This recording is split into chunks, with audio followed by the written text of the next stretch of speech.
Club still alive. 4 Super Sundays squaring off the Dolphins and Colts. The Colts at 7-6 will need some help. The Dolphins at 5-8 will need a miracle to qualify, but they're mathematically still alive in the hunt. Good afternoon, everyone. I'm Fred Rogan along with Larry Zonka. And Zonk, the big story in Miami this week, Mark Duper will not play for the Dolphins. He did not show up for a drug test scheduled for last Saturday and has been suspended by the league office. Well, it's been shrouded in mystery. As you look here, you see Duper doing what he's been doing the last few games for the Dolphins. That is, on the sidelines, watching the action instead of being part of it. Last week, he was pulled out of a game, complained about an arch injury, impairing his ability to get off the line. However, later on after the game, when some of the writers asked the team doctor about this injury, team doctor replied that he didn't think it was that serious and Mark should be able to play. So the mystery goes on. No mystery here. Mark Brown, the Dolphin linebacker, will sit this one out as well. He has been suspended for a game for the shot he took at Jet quarterback Pat Ryan last week. Well, you'll see right here on your screen, Mark will come in from the left side. And if you watch carefully, you'll see him double his forearms up and go up around Ryan's head, and then the flag ensues. The result of the new rule that they're not allowed to go up around the quarterback's head. And as a result of that little shot by Mark, he's going to be suspended for this week for this game. On the other side of the ball, you have the Eric Dickerson mystery. 4 games in a row, he has been held to under 100 yards rushing. Well, I got a chuckle about that, and Eric has been too. His remarks to that is simply, if we're winning, what difference does it make if I get 100 yards or not? But however, he has been getting after the reporters here lately, saying, listen, did you fellas see any holes out there? And they said no. He said, good, I'm glad I didn't miss anything then. There is Colts head coach Ron Meyer. Meyer 4-0 on the road as the head coach of the Colts in December, 6-1 overall. December has been a very good month for Colts coach Ron Meyer. Meyer looking intense. There's Coach Shula, jaw jutting out, very serious. First time in his career with the Dolphins that he's lost 4 in a row. You think maybe he would be sloughing off like most head coaches and saying, hey, I'm going to play some of the young guys and prepare for next season. That's not Shula's tactic. He still believes he's in it. They can turn it around. He's got a lot of pride and wants to end this season on a winning note. The Dolphins won the kick, and they will receive Dean Biasucci, the Pro Bowl kicker, tees it up for the Indianapolis Colts. Biasucci, one of the finest kickers in the National Football League, having another outstanding year. And this kickoff is sponsored by Budweiser, the king of beers.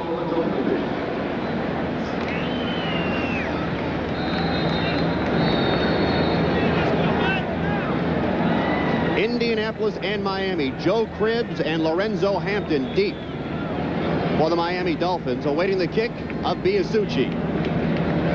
And we're underway on a sunshiny afternoon. Swift kick picked up by one of the upmen to the 30-yard line, 35-yard line, and finally stopped. Ron Davenport took the kick, and he is brought down at the 38-yard line. Miami Dolphins offensive lineup, of course, Dan Marino at quarterback, Lorenzo Hampton and Ron Davenport start behind him. Farrell Edmonds, the rookie at tight end, and Fred Banks starts for Mark Duper. Up front for the Dolphins, Giesler is back at left tackle. He steps in now for Mark Dennis, who is out with a knee injury. The rookie is Harry Galbraith.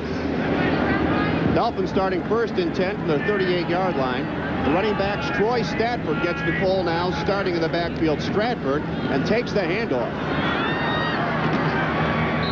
over the 40-yard line before he is dropped by Barry Krause. Let's check the Colts starting defensive lineup. Up front, Donnell Thompson, the veteran Joe Klecko, and of course John Hand at the right end.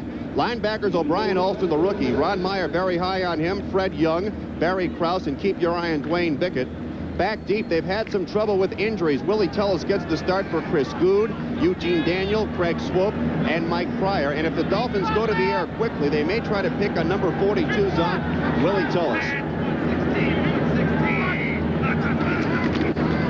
Davenport up the middle and very close to a first down. Dwayne Bickett on the stop for the Colts. Give him a first down on the play.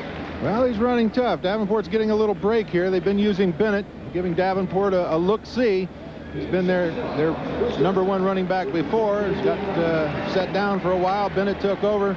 Now he's starting to show some signs, and Shula's putting him in there, looking at him a little bit perhaps for next year. Davenport knows this is a big ball game for him. He'll admit to you he has been inconsistent, and he says the only way he can psych himself up for the ball game is to get angry at himself and at everybody else on the field. On 1st and 10, play action for Marino.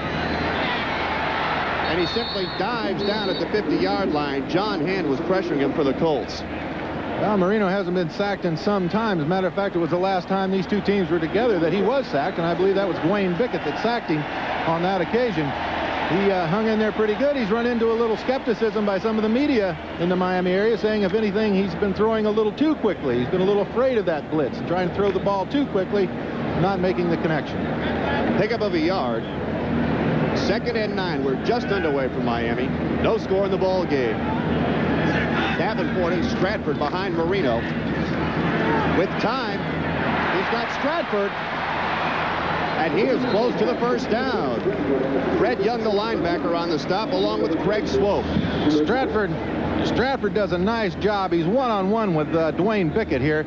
You'll see it as he goes out from the left side of your screen. He'll drive out on Bickett, try to influence Bickett to go to the outside. Once he does that, he'll plant, stop, and come back under. Kind of a V pattern. Now he's doing a little dancing, but he's got that ball. He's got that ball. There you can see Bickett has dropped out of the zone. He thought that Stratford was going to go outside. Right here you can see in Stratford's hand the ball out away from his body. That's critical. If he keeps that up, he's going to run into serious trouble. 3rd and a yard. Marker on the play. Lorenzo Hampton, the ball carrier for the Dolphins. Looks like it's going to be a holding call. Our referee today is Pat Haggerty. That's going to back him up. They had a 3rd and short situation. Lorenzo fouled his blocking in there pretty good, but the real key indicator there was the Dolphins did not get that surge, that offensive line surge. Holding, number 65, offense, 3rd down. That's Jeff Dillenbach, the new center for the Miami Dolphins, guy replacing Dwight Stevenson. He's run into a little flack from the media in the area. Of course, when you replace someone like Dwight Stevenson in a position that was once held by a Hall of Famer, you're going to draw some flack there no matter how good a job he does. Man, you played with the Hall of Famer. Jim Langer. Marino facing a 3rd and 11. The ball on the 48-yard line. Indianapolis with 6 defensive backs in the ball game. With time, got him in. Schwades for a first down. Michael Ball had him on the coverage. Scott Schwades, the 2nd-year receiver out of Syracuse. 2 weeks ago, he caught his first NFL pass. Schwades grew up in the Syracuse area and is just getting adjusted from being away from home. Well, his pappy was one of the famous people with the Syracuse team back in '59. You didn't see the pattern early. Scott drove off, simply drove right at the man and then planted the last instant and turned inside on a little hook. The great thing about that was the keynote that the timing is there between Marino and Schwades, even though Schwades is a backup. 16-yard gain. Dolphins moving 1st and 10 from their 36. Back upstairs for Marino over the middle. The tight end, Farrell Edmonds. Good grab and a first down. Mike Pryor put a lick on him, but Farrell Edmonds, the rookie tight end out of Maryland, going high to haul it in. Well, he's a guy that the Dolphins coaches are very high on him. Had a big catch last week. You'll see what makes the difference here is that Farrell Edmonds has speed, has size, but that 6'6" frame is what gets him up and out of trouble and makes the snag. See how high the ball's thrown? See how high he was in the air? This fella can not only run and catch, but he can really block well, too. 20-yard gain, 1st and 10 from the 16-yard line. Marino going quickly to the Colts' weak spot, the defensive backfield, but this time it is Ron Davenport trying the middle, and there is a marker on the play. Donnell Thompson. Looks like they've called motion on the offense. These penalties, bad indication. Holding, number 65, Dellenbach again, accused of holding. Evidently, Klecko's giving him a little more than what he had bargained for in the middle. It was central to the play, keynote to the play. As you see, Coach Shula. Shula is directing that at the referee, the head linesman. He's not happy with him and wants to get off on the proper foot.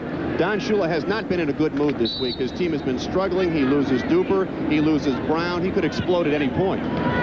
It's been a tough week for him, certainly. Doesn't like on an opening drive of this importance, of this magnitude, he doesn't want to see fouls like that putting them back in the hole. Klecko jumps on 1st and 20. Marino with a free play. He's got Davenport.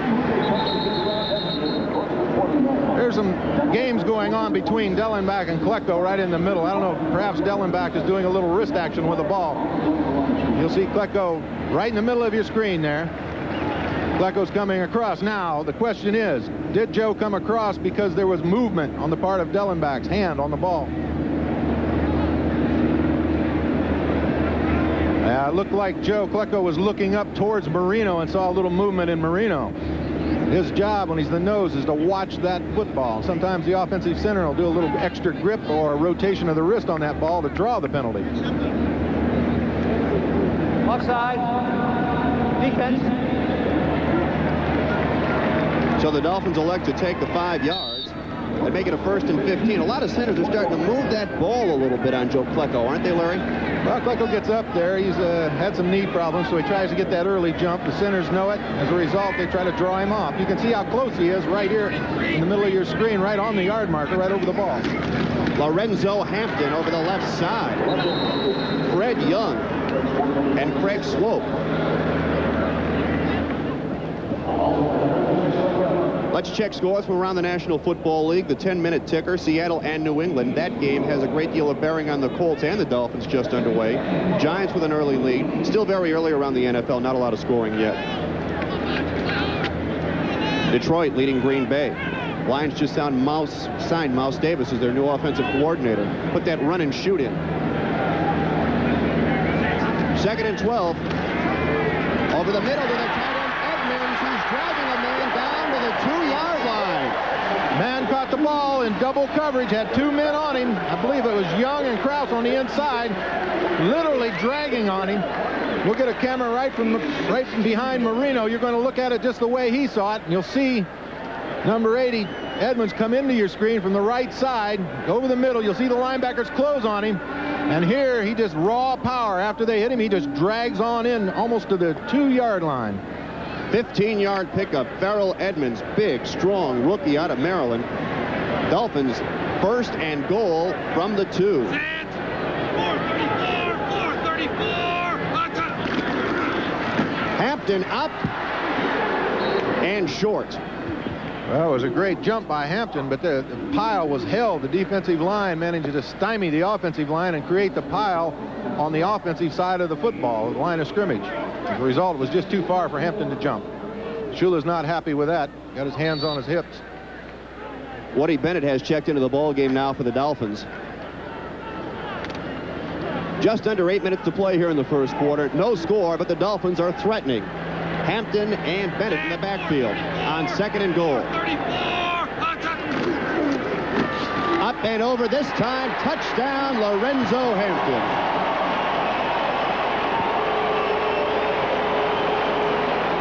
Now, Shula's got his hands off his hips and is clapping now. He likes that.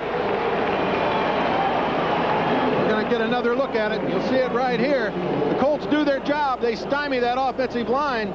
They just have no one coming up to stop Hampton up in the air. Great effort on his part. They really didn't have the offensive line thrust to carry him into the end zone. He had to do it on his own. Lorenzo Hampton, the 4th-year man out of Florida, gets the Dolphins on the board. Fuad Reves, who's been nursing a hamstring injury, back in the lineup. And tacks on the extra point. 7 minutes and 46 seconds to play at Joe Robbie Stadium in Miami, and the Dolphins have jumped out ahead of the Colts 7-0. Lorenzo Hampton scoring the club's first rushing touchdown since October 23rd against the New York Jets. Hampton's a little bit superstitious. I talked to some of the people in the locker room. They said he won't change his practice jersey no matter how tattered and torn it gets. I understand it's getting pretty tattered and torn. His equipment's hanging out of it, but he just for some reason believes that if he changes that, he's going to change his luck. Well, he was certainly lucky here on that first possession for the Miami Dolphins. Dan Marino in the first possession, 4 of 4 for 59 yards. The Dolphins lead this series 27-11, although the Colts have won the last 2 games, and if they win this year, it would be the first time they would sweep the series since '76. Reves kicks it away to Albert Bentley on the goal line. And he is stopped shy of the 25. That's where Chris Chandler and the Indianapolis Colts will start 1st and 10. The rookie Chandler at quarterback, Bentley, who played his college ball at Miami, at one running back, Eric Dickerson at the other. For Dan Brooks, who's having a great year, and Pat Beach is the tight end. Up front, an experienced group, although struggling of late, anchored by center Ray Donaldson. Could be the best center in the AFC right now. Well, they compared he and Dwight Stevenson, said that was a pretty close race for 1 and 2 over the years. Of course, Dwight's out with an injury now. Donaldson not having the kind of year that he had last year, however. Some say he's a little overweight. The rookie out of Washington, Chris Chandler, starts the Colts 1st and 10 from the 22. Eric Dickerson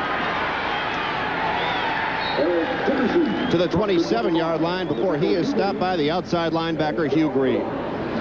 Dickerson there came out a little wide, looked like he had an undercut, but didn't take it. Just sort of put his shoulder down and powered a little bit. Don Shula plans on taking a look at many defensive players today. Turner, Sauché, and Klein up front. Linebackers, Jackie Schiff, the key here. He steps in place of Mark Brown today. And back deep, a couple of changes in the secondary. They're going to play Brown, and they're going to play McNeil. Give them some playing time and see if they can keep their spot on this ball club for next season.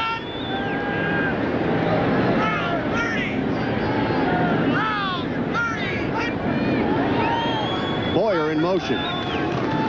Dickerson has a block to the 30-yard line. John Offerdahl on the hit, along with Rick Graff. I was in the locker room yesterday and looked at Offerdahl's locker. Just happened to be walking by it and took a look at it, and I commented to the equipment man, why don't you get this fella some new equipment? He said, that is new. He said, that's how this fella throws his body. We have to replace his pads 2 or 3 times a season. Man has no regard, no hesitation to throw his body in. As a result, his pads look like someone had beat him with a pickaxe. Colts facing a 3rd and 2. Dickerson tries the left side. Looks like he has the first down. Jackie Klein over on the stop for the Dolphins. Looked like Dickerson had a little trouble making up his mind when to plant and go upfield, trying to locate that first down marker. Offerdahl, as we were just talking about, came across the field and pulled a Superman leap trying to snag his ankles. Pat Haggerty is going to bring the chains in and measure. Rod Meyer told us last night, for the Colts to win this ball game, they have to control the line of scrimmage. They have to control the ball. They're going to give it to Dickerson and let him run. Well, there's the man you're looking at right there, Mr. Offerdahl. It says, I hope they run him a lot because I'd like to make a little contact with him. You see Offerdahl right in the middle of your screen. He's running right along the line, keeping his eyes right on number 29, Eric Dickerson, looking for him to make that plant. See what Offerdahl doesn't want to do. Offerdahl doesn't want to commit before Dickerson does, so he's got to string right along with him. 1st and 10 from the 32-yard line. 5.5 minutes to play in the first quarter. Dolphins have jumped out to a 7-0 lead. That's Matt Booza in motion. Chandler's first pass over the middle. He's got Booza, the wide receiver out of Cal, 7th-year man. On the stop, Rick Graff. You'll see Booza come across in motion here. As he goes by, he'll tap Chandler on the fanny, let him know that I'm in motion. I'm right behind you, so anytime you're ready, snap it. He's going to turn upfield, hoping that the other wide receivers are driving the fellas off deep. He runs a little V pattern back under the wide receiver going deep. Gets open just enough to pick up about 6-7 yards on the play. Matt Booza, not a lot of speed, but outstanding quickness, good hands. Finds the crack, gets open, picks up 6 or 7 at a time. 2nd and 4. Bad snap. Dickerson came up with a ball, and there's markers on the play. That could have worked to the Colts' advantage if there'd been no flag. I'm not certain what the flag was. Evidently must have had a motion. That ball literally was snapped up and blew right through Chandler's hands. Illegal procedure on the center, on the snap, offense.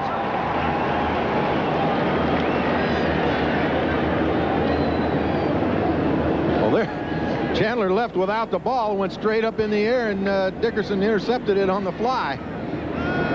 There are times when the center will snap the ball directly to a running back. That was not one of those planned plays, though. No, they called a motion penalty there. So they mark off the yardage, and the Colts now face a 2nd and 9.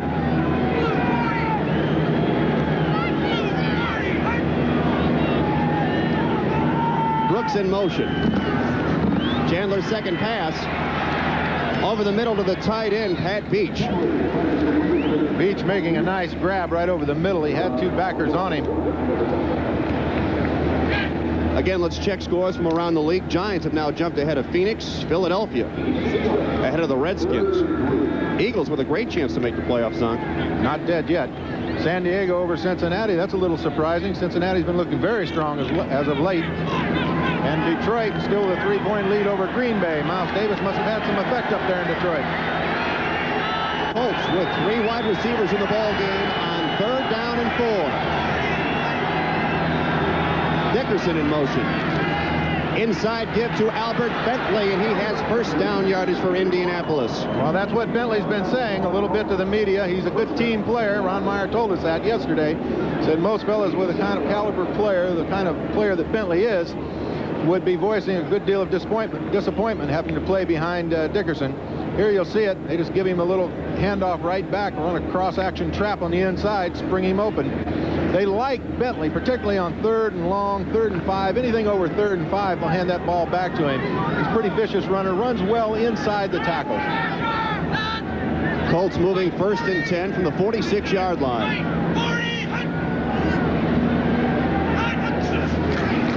Play action fake. Chandler, a lot of time.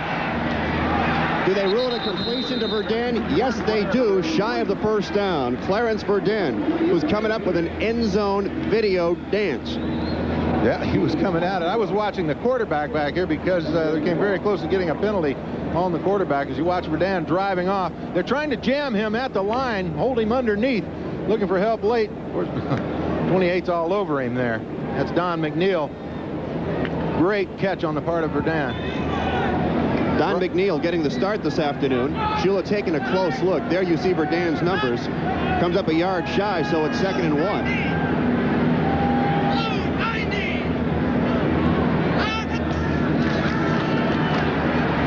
Chandler has some room on the right side and pays the price. Picks up the first down, and that's not one he'll forget. Graff had his sights on him, but couldn't quite put the helmet on him. On the last play, Graff had come in a little late, and the referee took his flag out, didn't throw it, hit Chandler a little late, and then held him up so he wouldn't draw the flag. Had an opportunity there to really put the helmet on Chandler and really kind of missed out. Well, Chandler is as big as a tight end, 6'4", 210. Well, a small tight end. Let me tell you what, Chandler doesn't run like a tight end. You saw him on that play. Instead of laying down and sliding into the base the way they teach him, he kept his head up and took the full brunt of the hit. He's lucky that Graff missed. 1st and 10 from the 39. Dickerson looking for room and not much up the middle. Dickerson has deceptive speed when he runs inside like that. He almost glides up into the middle. It appears that he's not running that hard, but it's his stride that throws you off. He's actually moving all out. You know, the people were wondering, is there a problem with Eric Dickerson? Is that why he is not rushing for the yardage he used to? But it's a combination. Not only Eric Dickerson is struggling a little bit, the offensive line is struggling as well. Well, to quote Eric, as long as we're winning, I don't mind if I don't get the 100-yard games. We have a whistle on the play. Got to move the ball up a little bit. Minute and a half remaining here in the first quarter. Dolphins took it on the opening possession, moved down the field. Now it's the Colts' turn.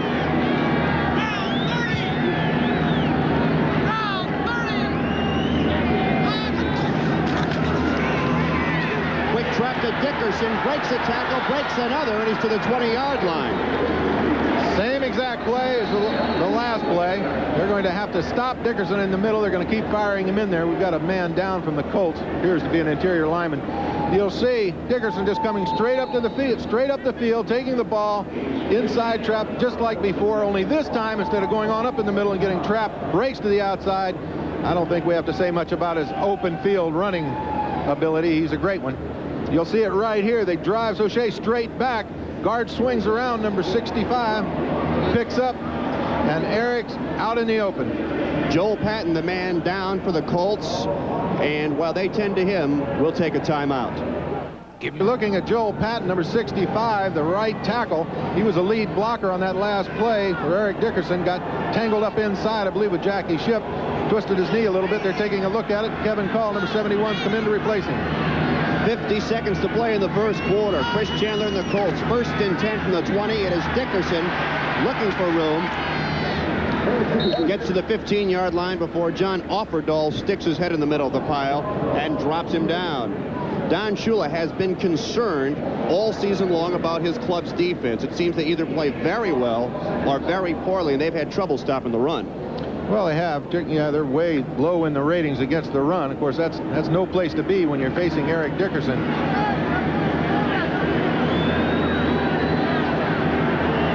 The rookie out of Washington, Chris Chandler, as he stares at the defensive line. Dickerson close to the 10-yard line. And that is the final play of the first quarter. The Dolphins have jumped out to a 7-0 lead over Miami, I should say, will return. Dolphin linebacker Mark Brown suspended for this game. Mark Brown's the one in the sunglasses. And if you have to sit anywhere but down on the field, next to her isn't a bad place to be. I'll say. That last play Chandler ran, we had the camera on his face. He checked off into that. He's reading well for a rookie quarterback, checking off well. Zonk, what do you think of the first quarter stats? Well, the Dolphins are ahead, so obviously that's the important stat. Actually pretty even at this point. Colts, of course, are threatening at this point. Been balanced back and forth. It comes down to whether the Dolphins defense can stop Dickerson, whether the Dolphins offense can run a grind them out kind of football game where instead of just going out for 3 plays and throwing the deep bomb and getting the quick score, for the first time, control that ball. Zonk, for the first time in 2 weeks, they're going to the wishbone. Ricky Turner, the rookie out of Washington State, in the game. 3rd and a yard. Bentley inside the 10 for a first down. Ron Meyer told us last night the wishbone had been missing. You're going to see it today. Well, that's partly due to the fact I think Albert Bentley's been voicing a little distress with the fact that he hasn't been getting in the game, getting to carry the ball. You'll see him right here. Gets the opportunity, run behind the wishbone, turns it up inside, gives a little different look, something the defense isn't used to seeing. Giants out ahead of Phoenix now, 10-0. Washington coming back on Philly, 7-3. Cincinnati's got the lead over San Diego, and Detroit's increased its lead on Green Bay. Colts are threatening. 1st and goal. Turner to put it up. In trouble and gets rid of the ball. Now there's a marker in the end zone. A marker in the end zone, not around Ricky Turner. Rick Graff pressured him. You're going to see Turner coming out looking for the tie. I believe he's looking for Pat Beach in the end zone. Right here, he gets away, gets out of trouble once or twice, but then gets in the grass right there. You can't hear it on the rerun, but the referee's blowing. You can see him signaling here to mark the ball down. However, we had some other altercation in the end zone, had a flag in the end zone. Zonk, the preliminary indication, interference on the Dolphins in the end zone.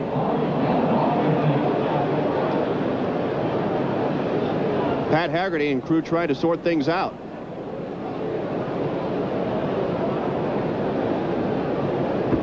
Patton has a sprained, Joel Patton, number 65 for the Colts, has a sprained ankle, and they're going to x-ray him.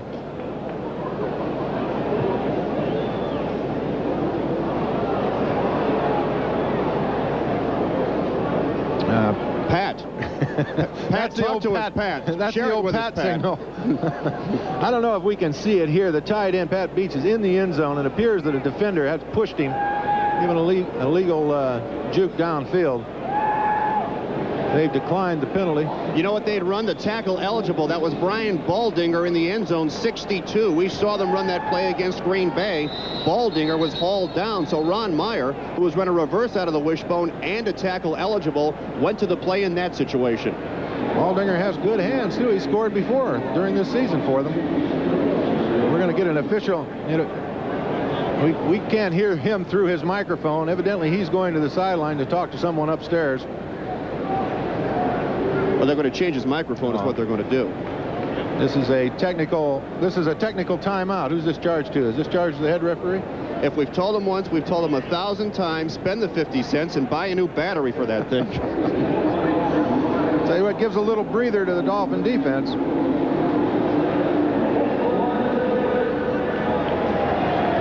Will he give us a test? He's getting a hand from the crowd. They're appreciative of the fact that Dolphins defense is getting a little rest.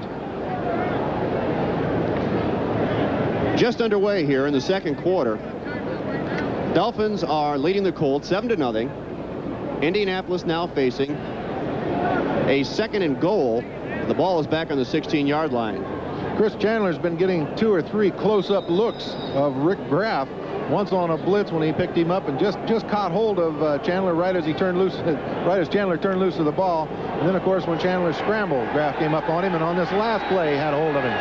So evidently Graff has got Chandler's number. Burden to the near side, and Bill Brooks is in motion.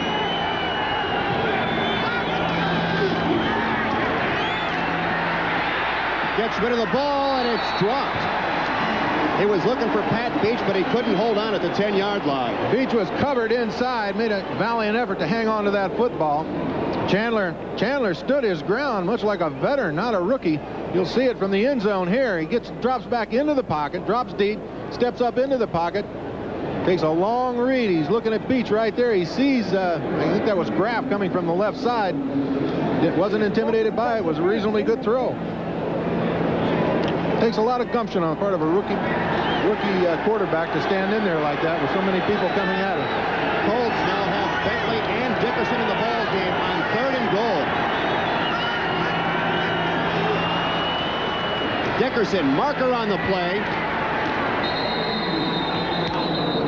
And he's stopped by Jarvis Williams. Looked like we again had some motion in the backfield of the Colts.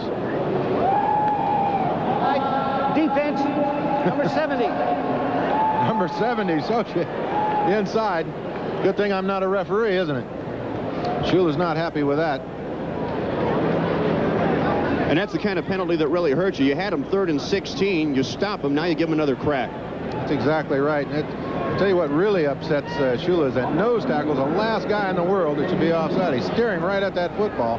But again, you go back to the centers. Dellenbach was doing it to Klecko. Now you have Donaldson doing it to Bryan, the inside, trying to draw him off. 3rd and goal. The ball is spotted on the 11-yard line. Bentley and Dickerson in the ball game for the Colts. Long count. Chandler. Marker on the play in the end zone. Looked like Matt Booza could have been tied up. Looked like Langford gave Booza a little extra jam there right at the goal line. These penalties are... Illegal contact, number 49, defense. They called it on Judson, but... William Judson, last year at Joe Robbie against the Colts, he was called for pass interference 4 times. He's been definitely having some problems.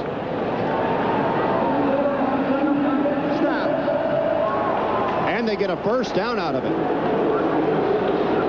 These are the penalties been happening to the Dolphins the last 2 or 3 weeks and really costing them dearly. Down in this area, they call this the green zone.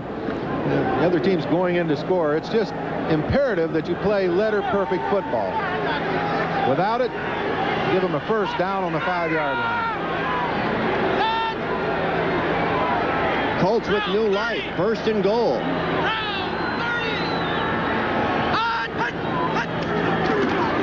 Dickerson up the middle.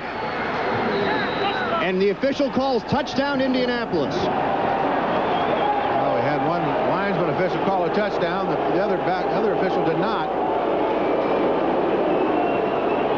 Shula again a little upset. Got his hands up in the air.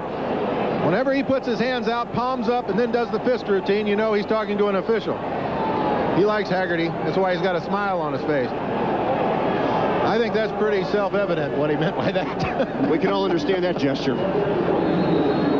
Well, Biasucci. Mr. Automatic in to try and tack on the extra point. Biasucci having another Pro Bowl season. Well, he exudes self-confidence. Replay taking a look at this, Larry. You'll see the lineman hold up and then do a little delay inside. Dickerson gets hit about the 2 and then does a... Well, the question is, it appeared that he bounced before he crossed the goal line.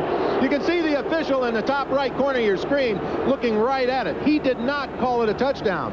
The linesman from the other side ran across and called it a touchdown.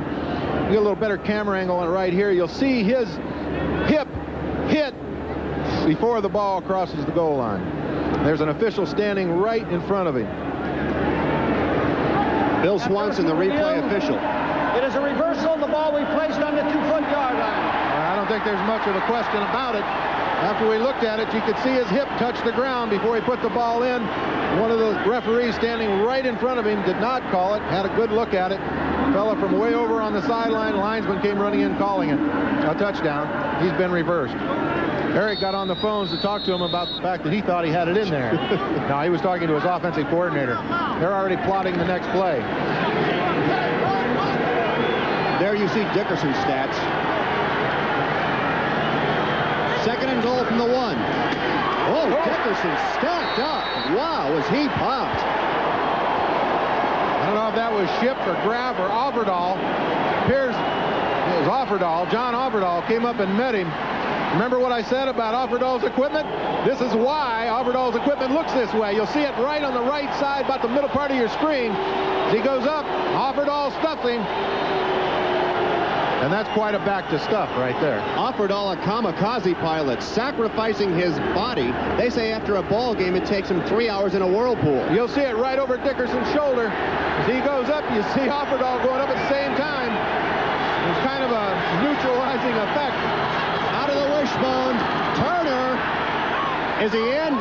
Turner was manhandled right at the goal line. It appeared that he came down before he went into the end zone, though. He says he's in, but the officials have not indicated touchdown. It looked to me like he landed on his back on about the 6-inch line. Turner obviously not happy about the call, nor is Ron Meyer very happy about the call. Big defensive series. Fourth down situation. You can feel the stadium getting a little tense. Boy, big series for the Colts. See the quarterback get knocked straight up in the air right here. Well, he actually falls over. Yeah, his legs went in, but it appeared that the ball came down on the playing surface. The refs are going to let it stand. 4th and inches for an Indianapolis touchdown. Out of the wishbone. Turner tries again, and this time he's in. But even that time, it was not convincing. We have one of 4 or 5 refs calling a touchdown. It appeared that he did go in. A second effort by Turner. You see Turner roll to his right a little bit here. Fakes the handoff, and then just tries to push his way in. He gets hit initially, but that second effort right there, he's in up to his waist. I don't think there's any question about that. As it follows the block, 62. Gets driven back a little bit. One of his offensive linemen, Brian Baldinger, got driven backwards a little bit and almost cost him the touchdown. Biasucci for the extra point out of the hold of Ron Stark. It's almost automatic for Biasucci. The Colts did it the old-fashioned way. They earned it. Well, they certainly earned it. The Dolphins defense has nothing to be ashamed of. That was a pretty valiant stand on their part. Plays 78 yards, but Zonk, the key here, 10 minutes and 45 seconds. Well, the thing here is the Dolphins offense can't come on, even if they score, they can't come on and score in 2 plays and then throw that defense back out there again. They've got to maintain some ball control and give the defense a rest. Short kick. Hampton over the 35-yard line. Dolphins start with good field position. Giants still 10-0 over Phoenix. New England 6-0 over Seattle. Washington up ahead of the Eagles right now. Cincinnati bouncing back on San Diego, 13-3. Cleveland's ahead of Dallas, 7-0 now. Ricky Turner, happiest man in America, working a construction job in Seattle, finds himself in the NFL, and today scores his first NFL touchdown. Well, he owns a small construction company in Seattle. Just glad to be there, and the team is displaying a lot of confidence in him. On 1st and 10, Marino has Farrell Edmonds fumble. The Colts have the ball. Mike Pryor has it for Indianapolis. Last week, Farrell Edmonds made a big catch against the Jets and had it stripped away. Again today, Edmonds makes the grab. It's knocked away, and the Colts come up with a first turnover. Well, that's a rookie mistake. Big, strong man, a lot of potential, speed, strength. You'll see it here. He gets downfield, makes the catch, but it fails to put the ball away and secure it. He'll come in from the left side of your screen, picks it up, makes the catch. He's got it secure. 56 comes. Well, actually, the second man came in and knocked the ball away, just like last week. Will return to Miami. Dickerson turns it up and is stopped short. Good play. Brian Soche on the stop along with Rick Graff. That's a lonely feeling. There's Tom Olivedade, defensive coordinator for the Dolphins, going through a lot of changes, had a lot of injuries, been up and down. Seems like the defense of the Dolphins and the offense of the Dolphins can't seem to complement each other in the same week. If one's up, it seems like the other's down. That's 98 Jackie Klein, a little shaken on the last play. Well, he came on a secondary support. I went to mention that before. Some of the fellas, one of the defensive secondary fellas for the Dolphins turned Dickerson in. When he did, what makes that so valuable to be able to do that is that the fellas coming from the inside, the pursuers from the inside, gives them a little time to get across. He was the first one on the scene, slammed into Dickerson, and might have stunned himself a little bit. Jackie Klein, 6'5", 280, in his second year out of Alabama.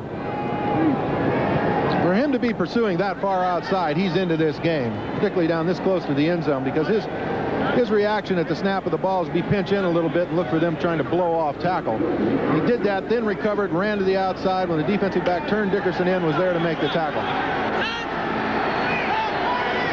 3rd and goal. Ball on the 2-yard line. Dickerson looking for room. Touchdown, Indianapolis. Dolphins defense been on that field quite a bit. The Colts able to capitalize on that turnover. You're going to see Dickerson coming right at you down this right side, following his guard, swinging around. The guard makes the pickup, makes the block on the inside backer. That was Ben Hutt, right guard that swung around, looped around, and headed that inside backer off. I believe it was Ship, giving Dickerson that little avenue to squeeze into the end zone. Right now, Shula's talking to Olivedade about how Ben Hutt could swing around there and make that play. Biasucci.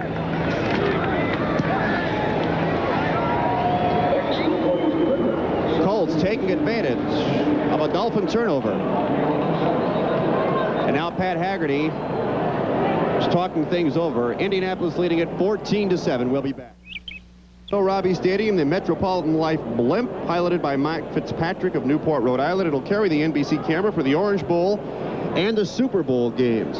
Zonk, you have played for Don Shula. You know what it's like when he's upset. How do you think he feels now his club turns over the ball and the Colts immediately capitalize? Well, anytime you have a turnover situation like that, where it was just shouldn't have happened in so many words. The ball was put away. It's not a freak thing that bounced off or ricocheted. It was simply taken away. He's going to have a good many things to say about that. It's happened to that tight end on a couple of occasions. On the other hand, Ron Meyer has to feel very good that his club was able to capitalize on the turnover. You see the scoring drive. It took them 6 plays, just under 4 minutes, and Dickerson converting.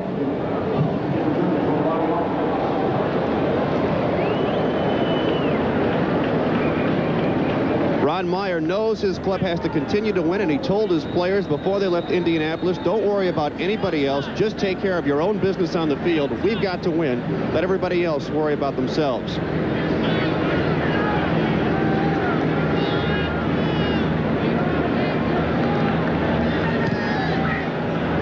Biasucci for the veteran Joe Cribbs.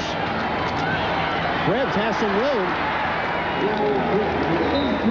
Over the 30-yard line. We're set for an update now. Let's go to NFL Live, and here is Gail Gardner. All right, Fred, thank you. The Bengals had a touchdown pass to Chris Collinsworth called back. Very next play, Boomer Esiason, 23 yards right back to the veteran Collinsworth. Believe it or not, his first touchdown reception of the season. Bengals lead the Chargers 13-3. Let's go back to Miami. Thanks, Gail. Our story here, 14-7. Colts leading the Dolphins. Just over 7.5 minutes to play in the half. Indianapolis moving, check that. Dolphins moving 1st and 10 from their 31. Troy Stratford has some room. First down. Troy Stratford, second-year man out of Boston College, has been hampered by injuries. Feels good for the first time this season and shows it. Well, he was right behind his rookie, Harry Galbraith. Number 62 came and made the kickout block. You'll see it come from left to right. Makes it there. Stratford shoots through. Pickett's still after it. That's what makes Pickett a candidate for the All-Pro team. He's going to stick with it until he gets it down. You'll see him right here come in from behind. Nearly strips the ball from Stratford. On 1st and 10, it's Stratford again. Over the 45-yard line. Donnell Thompson, 99, the end for the Colts, shot in there. Stymied things up a little bit. Cliff Odom seeing some time at linebacker today for the Colts. Odom's going to play more, and they're going to give Barry Krause some rest. Krause, the veteran out of Alabama, and Ron Meyer believes that if he starts to rest him now, he's going to prolong his career, so he's going to give Odom more playing time. Well, that was a very discreet way to explain it to Barry Krause so that he wasn't upset with it, was it? Play action for Marino. Davenport. And he's got a first down for the Dolphins. Davenport ran a little out pattern and waited for it to clear underneath and ran that kind of V back underneath. Marino setting it up with a good fake initially, and then coming off that, dropping the ball right over the middle. See Marino fake the handoff, hide the football, wait for the play to develop. That's the key thing here. Then right back underneath. Marino and the Dolphins are moving 1st and 10. Marino perfect this afternoon, 6 for 6. Make him 7 for 7. Stratford caught the ball and ran right into Mike Pryor. Larry, when a team is struggling like the Dolphins, many players are looking forward to next season and basically holding on to their jobs. It brings to mind the 5-year plan. Some players just trying to play 5 years. Well, that's a new term to me, too. I just heard that in the last few days. That was thrown around. Matter of fact, it was thrown around in both camps about the 5-year plan, 5-year players coming in. Guys that aren't sure they have the quality to make it in the NFL. And as a result, they just try to lay back, not really take a chance, play very safe, stick around for 5 years, plan on retiring, and having a little investment money to go forward with. Tough way to build a winning ball club like that. No way to play professional football. On 2nd and 9, Marino for Freddie Banks, and it's knocked away by Eugene Daniel. Daniel felt like that was his football, too. There's an altercation here. Middle of the field. No, that's not an altercation. That's a fist fight there. Like Dellenbach was involved, along with Roy Foster. Byron Darby in there for the Colts. Byron Darby. Well, you'll see Daniels here doing on the coverage for the Colts. Right here, as the break's made, Daniels gets vision on the ball. The ball might have been a little late there. I'll tell you how Daniels, I've spoke with him before. Eugene feels as though when that ball goes up in the air, it's his ball. And it almost was on that last play. A little altercation between Dellenbach and Byron Darby, and playing over the nose, over Dellenbach's nose. On 3rd and 9, the Colts have 6 defensive backs in the ball game. Dolphins going with 4 wide receivers. Jim Jensen also went on offense. Marino, and it's short. Looking for Clayton. Willie Tullis had him defensively. Tullis with good coverage. Marino didn't have good vision on the fact Jensen slipped out after the play, was standing right in the middle of the field uncovered. If he'd have dropped that ball off to Jensen, Jensen would have made the first down easily. But he'd already committed, I guess, to the outside. With 5 minutes and 14 seconds to play in the half, we have our first punt of the ball game. Reggie Roby is on for the Dolphins. And Mike Pryor is back deep for the Colts. He's standing on his own 10-yard line. Roby, one of the top punters in the AFC, struggled a little bit. High snap. Still skies it. Pryor calls for the fair catch on the 9-yard line. 35-yard punt for Reggie Roby. Colts will have it when we come back. There you see Reggie Roby making the big save, getting that ball off. Here's Fuad Revez. He's got a hold of Reggie's watch. He's clocking to see just how long the hang time is, and then he marks it down on the chart. He uses Reggie Roby's watch to do that. I wonder if that's a Rolex. Colts moving 1st and 10, Dickerson. Roby likes to have his punts timed, and interestingly, when the other punter is on the field, if Ron Stark punts today, Roby will be timing his hang time as well. See New England move up on Seattle 6-0. Dallas is even with Cleveland now. How's that Detroit? Detroit 13-0 over Green Bay. Miles Davis difference. 4.5 minutes to play in the half. John Offerdahl looking in. Dickerson bounces out. 1st down, and he was stuck pretty good by Don McNeil. McNeil is a hitter trying to hold on to a job on this ball club, but Dickerson found some room around the right side and picked up 1st down yardage. Dickerson seemingly unaffected. You'll see him right after he gets the football. You're going to see one of the Dolphins come in from the left side, nearly have the tackle right there. Dickerson unaffected by it, breaks out to the open, turns that speed on, and picks up, what, 8 or 9 yards. Let me add, Larry, that Jarvis Williams, also 26, the rookie out of Florida, in on the hit for the Dolphins. He is the hardest hitter on this ball club, one of the best athletes Don Shula has had down here in years. Dickerson, 16 carries, 80 yards. Chandler's got the tight end, Pat Beach. Runs over Bud Brown for a 1st down. Bud Brown got a close-up look at Pat Beach. Beach getting away on the inside, making the catch. See it on the left side of your screen. Beach will come in, make the catch right there. Now he turns upfield, takes Brown on head-to-head. Really knocks him down, but then falls over him. Mark Clayton being tended to by the trainer on the sideline. Looks like his ankle from here, doesn't it, Larry? That's what it appears to be. That's the area of the body they're working on. We'll keep you updated on his condition. 1st and 10, Colts. Dickerson. Close to the 45-yard line. This is certainly the best game he has had in some time. Well, they've got a big cannon in Dickerson. They're going to fire it a lot. They're going to keep running that inside until those middle backers pull up in there right behind Brian Saucier, and they shut that thing off. So far, they've been unable to. Ray Donaldson, number 53, the offensive center for the Colts, been getting some good movement inside on that nose man. Well, we received word now that they're simply retaping Clayton's ankle. Nothing wrong. They're just retaping his ankle. He'll be back in the ball game. That's the view of John Offerdahl on 2nd and 4. You can count on the fact that Offerdahl is looking in there at Dickerson.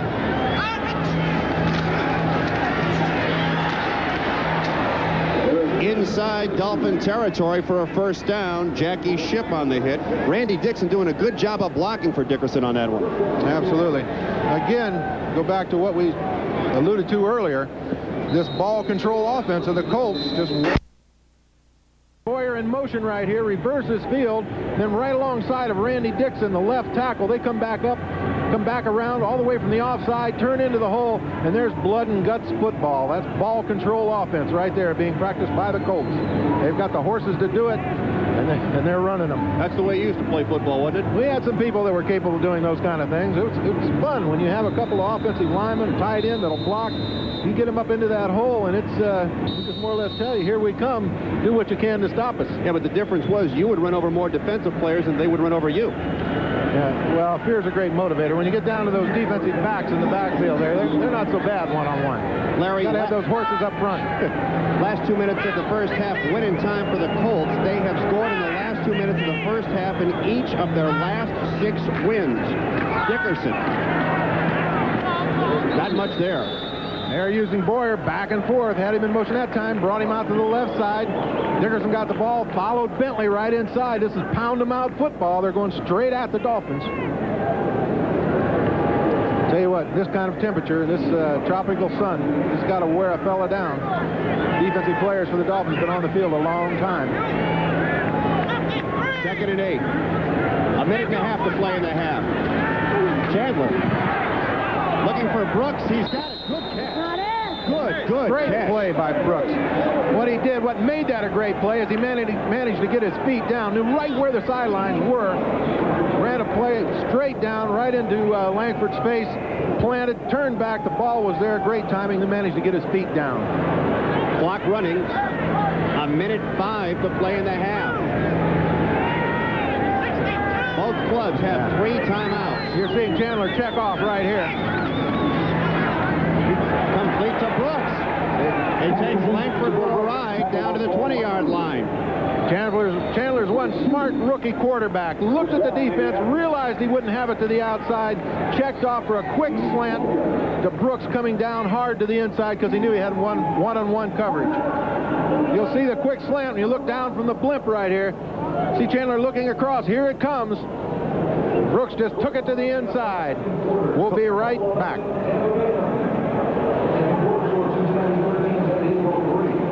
Dolphin gang right there. How's that? Good-looking young man. Does that remind you of one of your twins? I'll tell you, they're about that big. I've got 8-month-old twins. They weigh about 80 pounds each. I'm afraid my daughter's going to try to eat my son. I saw a picture of them last night. They are very cute children. You must have a very good-looking wife. Thank goodness they look like their mother. Here are your timeouts left. Dolphins with all 3. The Colts just took one. They have 2. And again, Larry, let's point out that Indianapolis has scored in the final 2 minutes of the first half in each of their last 6 wins. They've got a good 2-minute drill. Well, they certainly do. And that comes down to communication between that young quarterback and his wideouts. You saw it on the last play. Checked off. Great communication, great timing. From the 22-yard line, Bentley and Dickerson both in the ball game on 1st and 10. Chandler looking for Bouza in the end zone. Langford had him step for step, and Langford was bumping him down there in the corner. Langford was bumping him pretty good. They're a little lenient on that this year. And Langford was leaning on him pretty good, hit him 2 or 3 times downfield. Giants have jumped out ahead of Phoenix now, 17-0. Philadelphia leading the Redskins 10-7. Cleveland still ahead of Dallas.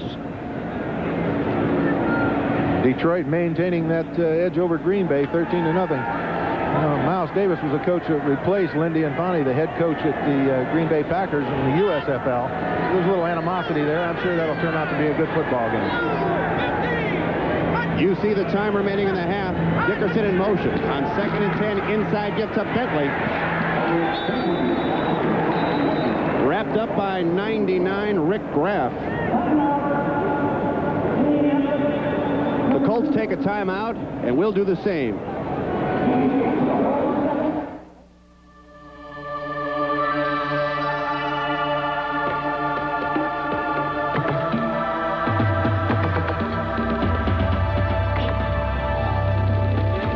Programmed fuel injection. 4 valves per cylinder. Formula One technology. If you drive simply to get from point A. Up on the line of scrimmage, he's committed, he's coming. Bentley turns to get the ball, Graff spies it, comes down the line hard, and makes the stop. Rick Graff hails from Wisconsin. His teammates affectionately call him Cheesehead. Some bad news, we understand, for the Colts. Craig Swope, defensive back in a depleted secondary, has a bruised knee, may not return. We'll keep you updated. Indianapolis, 5 of 5 on 3rd down conversions. Chandler. He's got his man. Verdun, touchdown.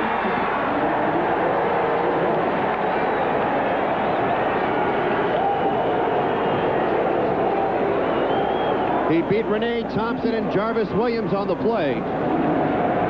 And no one gets down in the end zone like Clarence Verdun, his 5th touchdown catch this season, 19-yard score. Well, they quoted him in the paper in Indianapolis. He said, I'm here to make the big play, and when it's there, I plan to get it. And on that one, he proved his point. One-on-one, beat his man, turned to the inside, took the impact of the second hit, then walked into the end zone.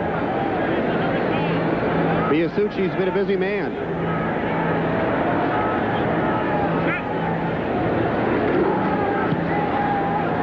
Third extra point for him.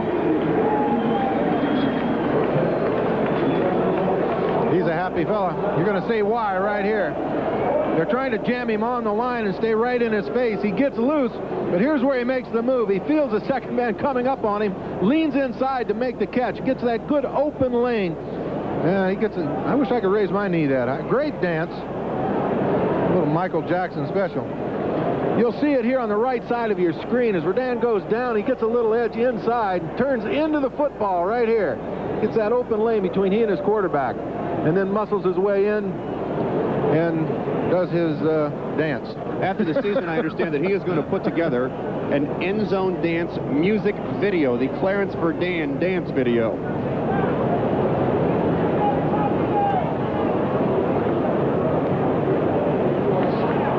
You know, with that extra point, Dean Biasucci, the first player to come up with 100 points in a season in some time for the Indianapolis Colts. He's an excellent kicker, appeared in the Pro Bowl. He's destined to go again. Has a lot of shoes. You know, you'd think a kicker would have a lot of different pairs of shoes. He only has 1 or 2 right shoes, but he's got a vast amount of left shoes. And that's his plant foot. When he throws all his weight and plants with his left foot. Showed a picture of him recently in the paper where he had scads of shoes around him. Never wears out the right one, always wears out the left one.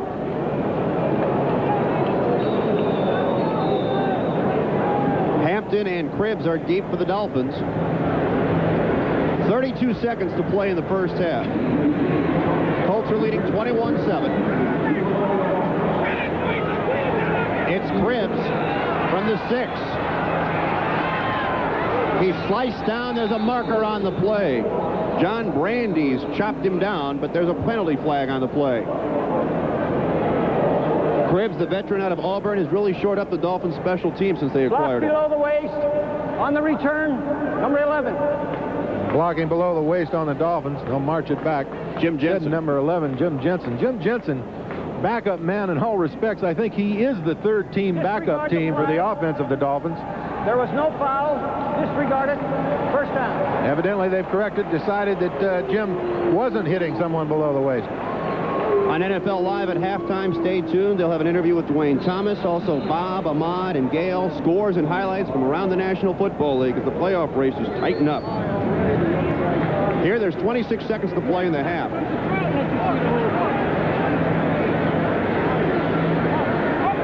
Marino and company starting from their 25-yard line.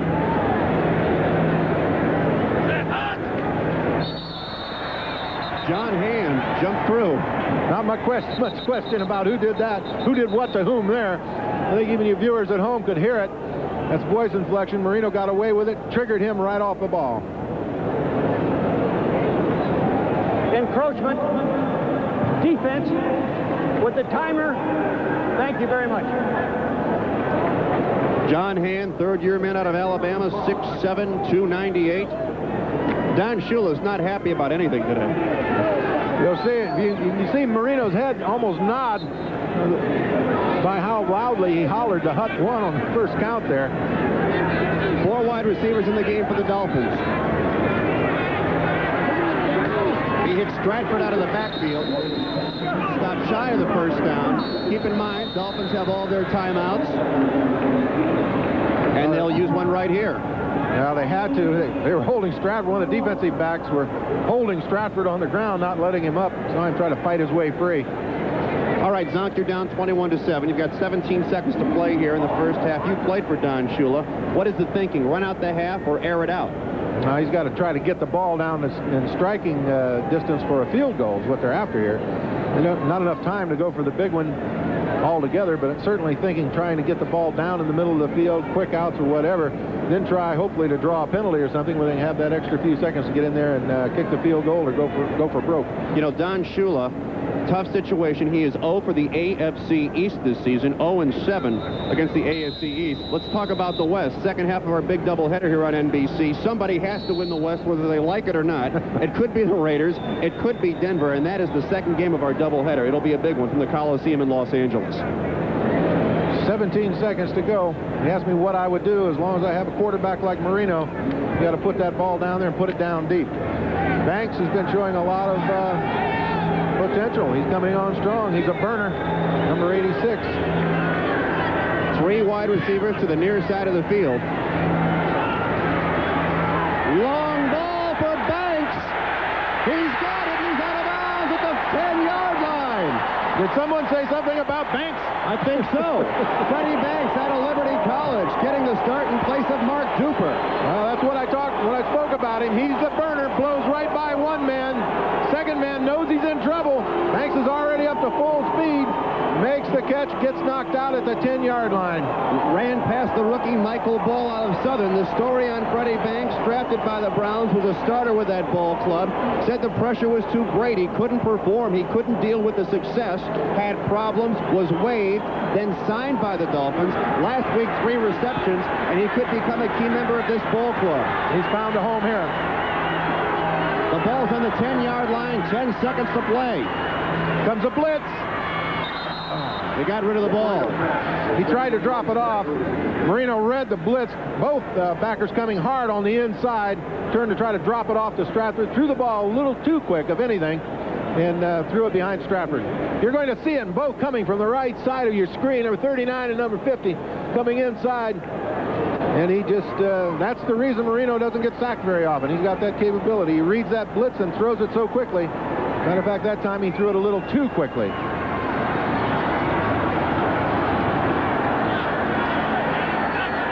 Watch the concentration of Dan Marino. We're looking at Marino reading the defense right now. He's glancing at those safeties on the inside, trying to make up his mind what he's going to get. From the 10-yard line, here come the Colts. Marino to marker on the play. Penalty flag. Willie Tullis had him defensively. Great effort, great ball placement on Marino's part. Just a few moments ago, I commented about I threw it too quickly. We have defensive pass interference, number 42. Number 42. That's Tullis. He's riding him. You see the left arm. And again, you see his right arm come over the top, striking. He had no vision on the ball. Just tried to blind the receiver. Dolphins use their second timeout. 3 seconds to play in the half. See, you can't come over the top like that when he doesn't have vision on the ball. You have to time that perfectly. If the ball would have been in the wide receiver's hands here, he'd have been all right. But see that?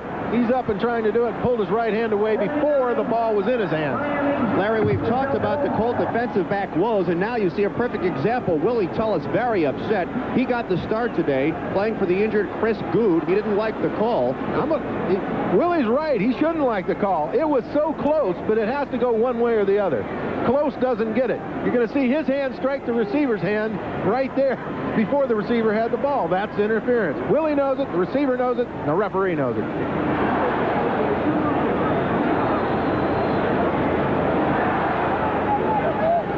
Tullis is the substitute because Robinson and Good are both out. This is his chance to really come in and make the big play. And really, he made the big play, but it's just a quarter second, just a microsecond between interference and a great football play on his part. Well, Don Shula is going to show some confidence in his offensive unit here. Shula's got his arms crossed right there. He's thinking already about what to do next. 3 seconds remaining. The ball is on the 1-yard line. Shula's making sure that those referees are all together in unison on this clock. They'll go for the touchdown.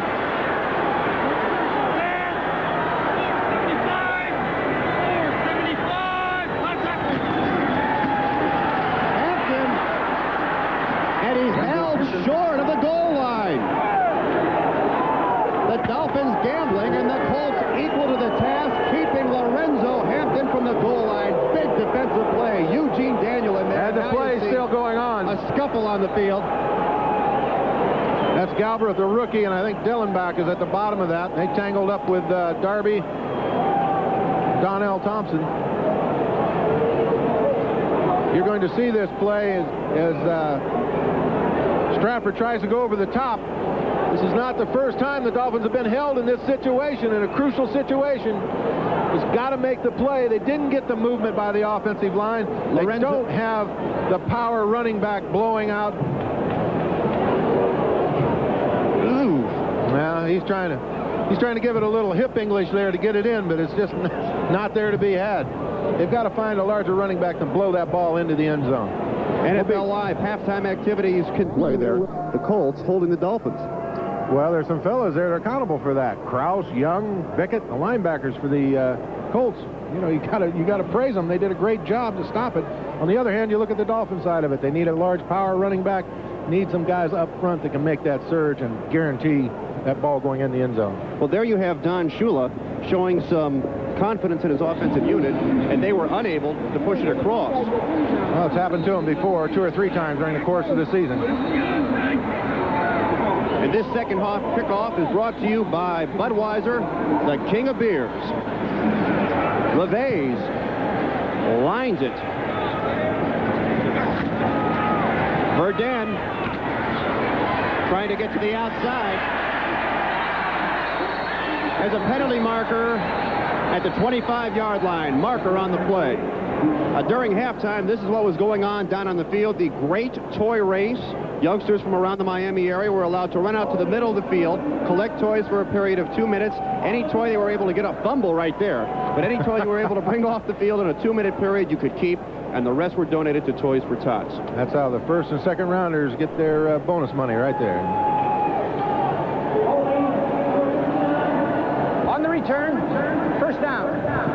Called the Colts for holding on the return. There's lots of extracurricular activity going on all over the field on that return. Verdun made the bad mistake of trying to reverse his field, lost some yardage that they'd already gained. That bottom line is the whole thing went for nil and ended up on about the 7-yard line. Chris Chandler, you see his stats for the first half. Colts are starting 1st and 10 from their own 7-yard line. Eric Dickerson, the lone setback. That's Mark Boyer in motion. The pitch to Dickerson as a blocker.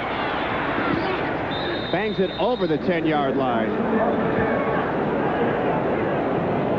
Taking a look at some of the touchdown scoring plays. There's Stratford going over the top. Or no, that was Lorenzo Hampton going over the top. Then, of course, coming back with Turner, pushing the ball in. And then Dickerson following in his guard. Verdun making the big catch and then walking into the end zone and doing his dance. So you have all the scoring plays so far in this football game. Brian Sauché out of the lineup for the Dolphins, appears to have a problem with his left arm. 2nd and 5 Colts. Just underway in the second half. Dickerson has room around the outside. One more step and he would have been gone. Well, they're certainly using Mark Boyer, number 84. He's been just keynote in a lot of those runs for Dickerson, throwing a key block at the point of attack. He came on that last one, managed to get a hook block right here at the end of the line of scrimmage. 64 swinging around.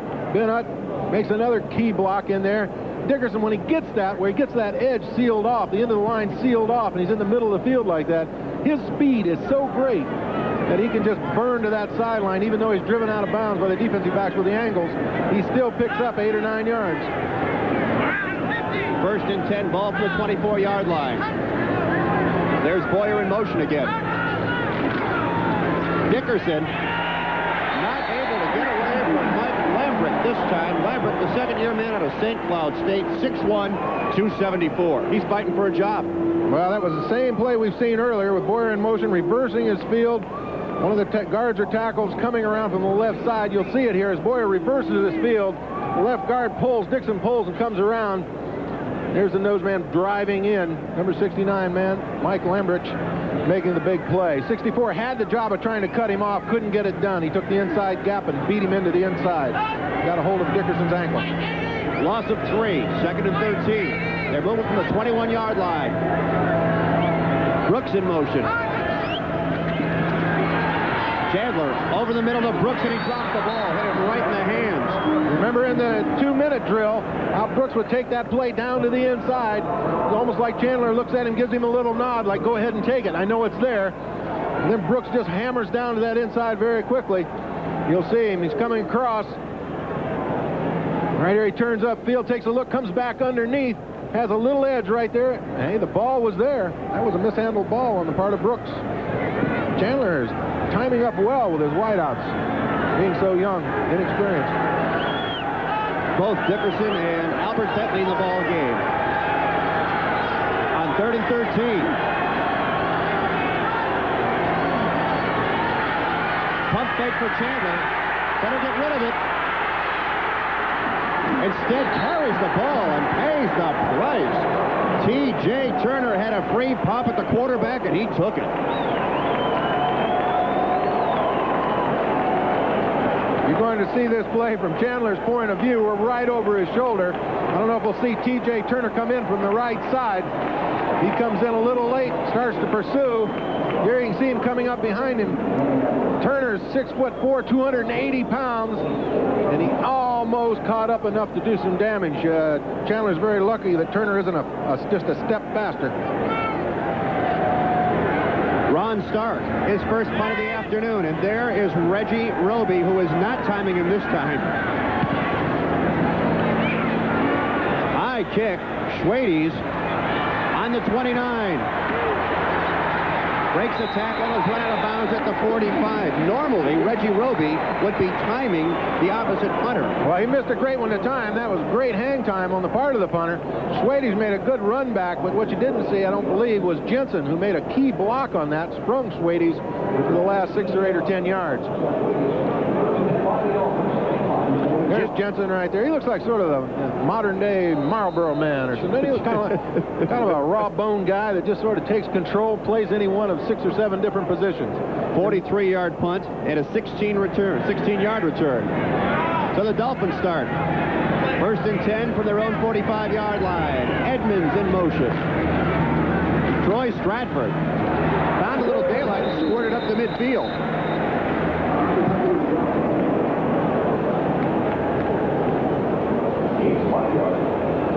Dolphin nose tackle Brian Sauché, who checked out for a few moments.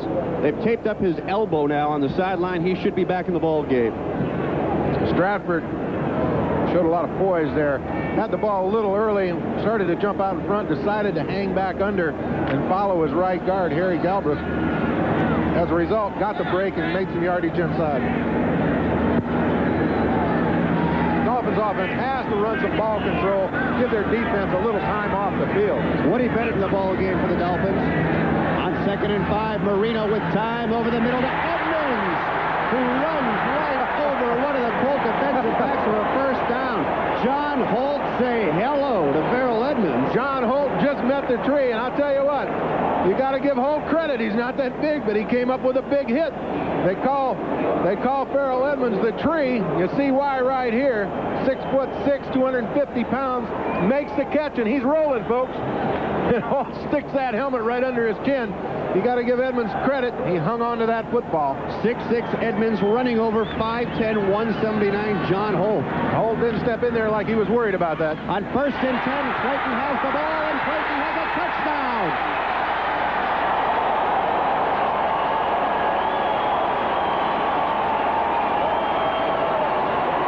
Marino to Clayton, 27 yards. The Dolphins are back in the ball game. Clayton doing a fine job. Look at Clayton. He's got a man up tight on him. Right here, taking away the underneath. Fakes him out, takes that quick alley, that little turn inside. What David Chula, his offensive coordinator, said about him, has the ability to find the open crack. That's just what he did there. Linebackers coming from underneath, trying to shut him off. Defensive back on the outside. Found a little lane, got the football, and then that tricky footwork put him right in the end zone. 36 straight games for Clayton catches, ties Nat Moore's club record. LeVay's tacks on the extra point. Clayton doesn't have that tremendous straight-ahead speed like a Duper or perhaps a Banks, but what he does is he's tricky. He gets right in here and makes it. Makes the big play, turns into the end zone. Ladies and gentlemen, 21-14 Indianapolis. We'll be right back. Today's game is brought to you by Mazda Cars and Trucks, including the all-new Mazda MPV. By Coors Light, there's no slowing down with a silver bullet. It's the right beer now. And by AT&T, the right choice.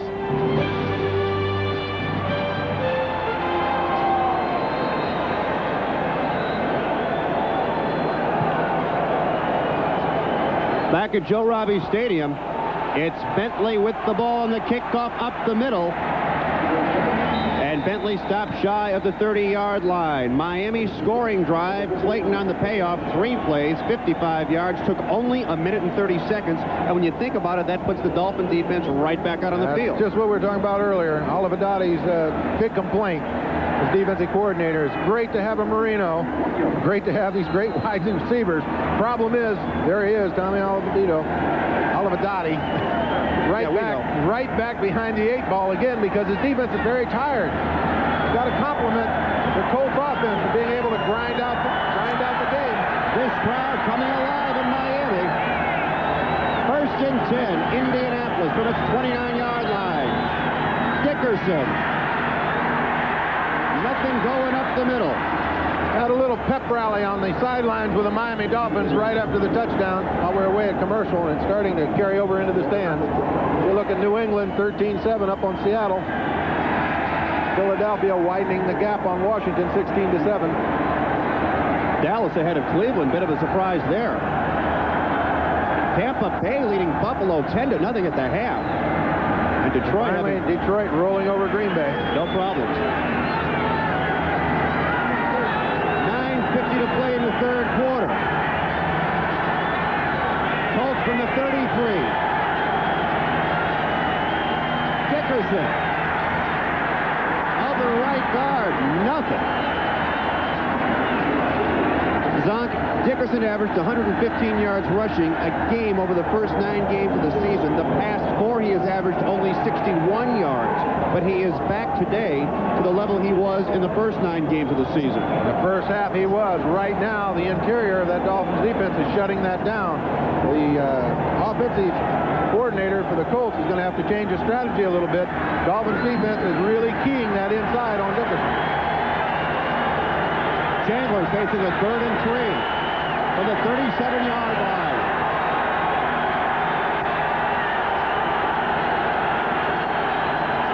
Brooks in motion.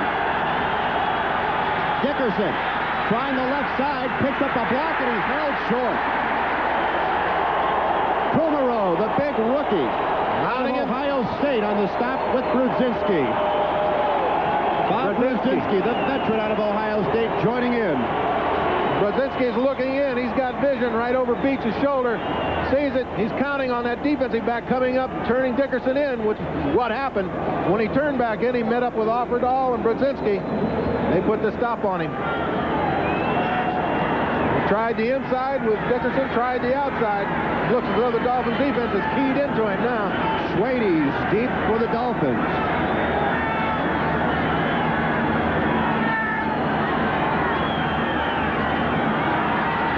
Low snap. Stark lines left. Schwade's wisely gets out of the way, and it rolls to the end zone. So with 7:56 to play, the Dolphins will have the ball when we come back. Joe Robbie on the sideline getting the crowd. No, that's not Joe Robbie. That's Dolphin Dan. Oh, He's been around here about 8 or 9 years. Was down at the Orange Bowl the last few years that they played in the Orange Bowl. Now he's a permanent resident up here at Joe Robbie Stadium.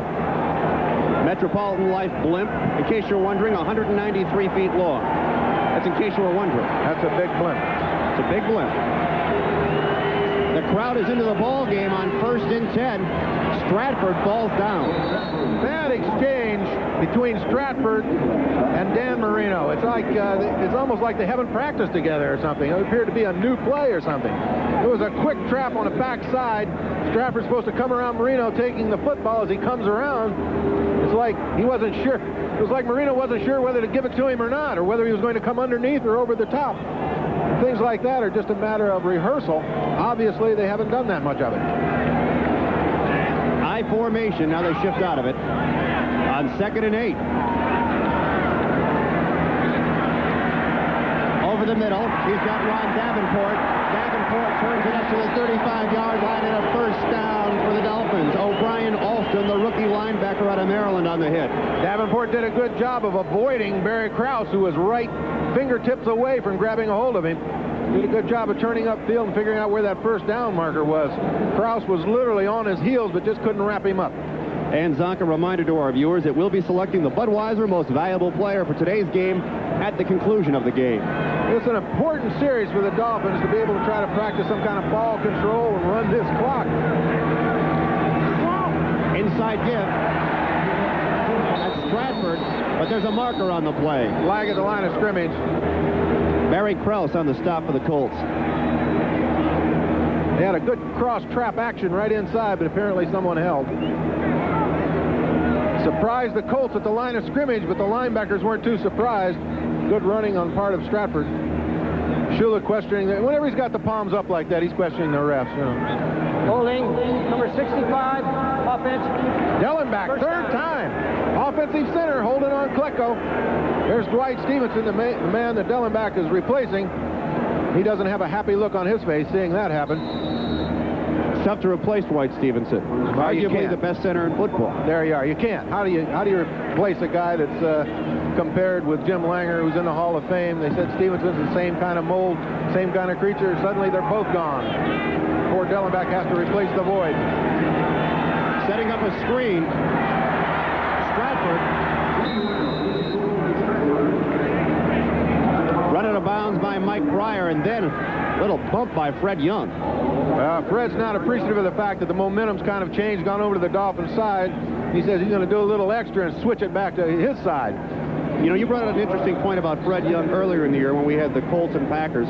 People were waiting for him to come into his own. Last night, Ron Meyer told us he believes he finally is coming into his own. Well, Ron Meyer's kind of wishing that because he gave up a lot. There's some first-round draft choices involved in that to get Fred Young. There was a lot of questioning of whether he'd done the right thing early in the season. Turned a little of his hair gray right there. But now Fred's coming on. He's keynote player in that defense. 6 minutes and 10 seconds to play in the quarter. Davenport takes the pass and drops it immediately. Eugene Daniel had him on coverage for the Colts. Daniel's pretty experienced fella. He's been around a few years. Came up, knew he had to hit Davenport low. Davenport took the ball, turned upfield, not really knowing where Daniel was. And Daniel wisely went low and wrapped up some knees. At this point, Daniel, fifth-year man out of LSU, 5'11", 178 pounds. He's going to have to anchor that Colts defensive backfield because they have been decimated by injuries. They have young people back there. The veteran's going to have to stand forward and take charge. Yeah, Tullis in there as a replacement for Good, and then you have Swope in there. Now he's knocked out. You got John Holt over there at the safety. So a lot of weight's falling on Eugene Daniel's shoulders. Out of the shotgun on 3rd and 13. Good time. Overthrow Sweaties. It's picked off by Pryor. Pryor has the football. And he's inside the 35-yard line of Miami. That was a high ball thrown by Marino. He knew he was high. He had an open field. It surprised me he didn't run upfield. He would have had probably an easily obtained a first down straight upfield. Instead, he reared back, let 5. Ball went high. You're going to see it right here. Sweaties is wide open over on the other side. Well, no, he wasn't wide open. He jumped high for the ball. It was open enough. He should have had it. We'll be right back from Joe Robbie Stadium. The score is 21 Indianapolis, Miami 14. Check the ticker. The Giants have increased their lead over Phoenix. Philadelphia is still ahead of Washington. Yeah, Buffalo still trailing in the third quarter. Dallas ahead of Cleveland. After Pryor's 24-yard interception return, the Colts have it 1st and 10 from the 33. Draw, Dickerson. Nothing. Offerdahl on the hit. Well, when you say nothing, you got to look at who's running the ball. Yeah, it wasn't a big production play for Dickerson, but even when he does that, he still picks up. Look where the ball's being placed. He picked up 3.5 yards. He puts the defense in a 2nd and 6 or less situation. When that happens, it's tough on them because they've got run or pass option here. The defense has to be aware of both. Are we seeing the Colts do a better job of controlling the line of scrimmage today? A better job of controlling the line of scrimmage and a more well-balanced offense. Boyer in motion on 2nd and 7. Dickerson traverses his field. There's a marker on the play. And Dickerson has a first down, but again, a penalty flag right in the middle of the play, and that usually indicates a hold. Bud Brown made the hit for the Dolphins. The entire Dolphins defense is flowing with Dickerson. We have a crackback, number 85, offense. Crackback block on Matt Buzin.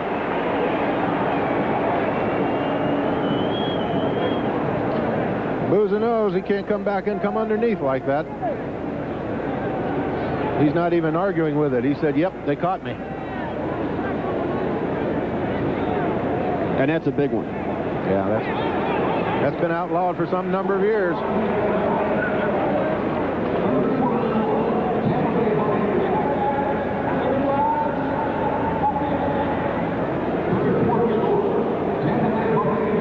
All right, here's a crackback. No, that doesn't look like much of a crackback.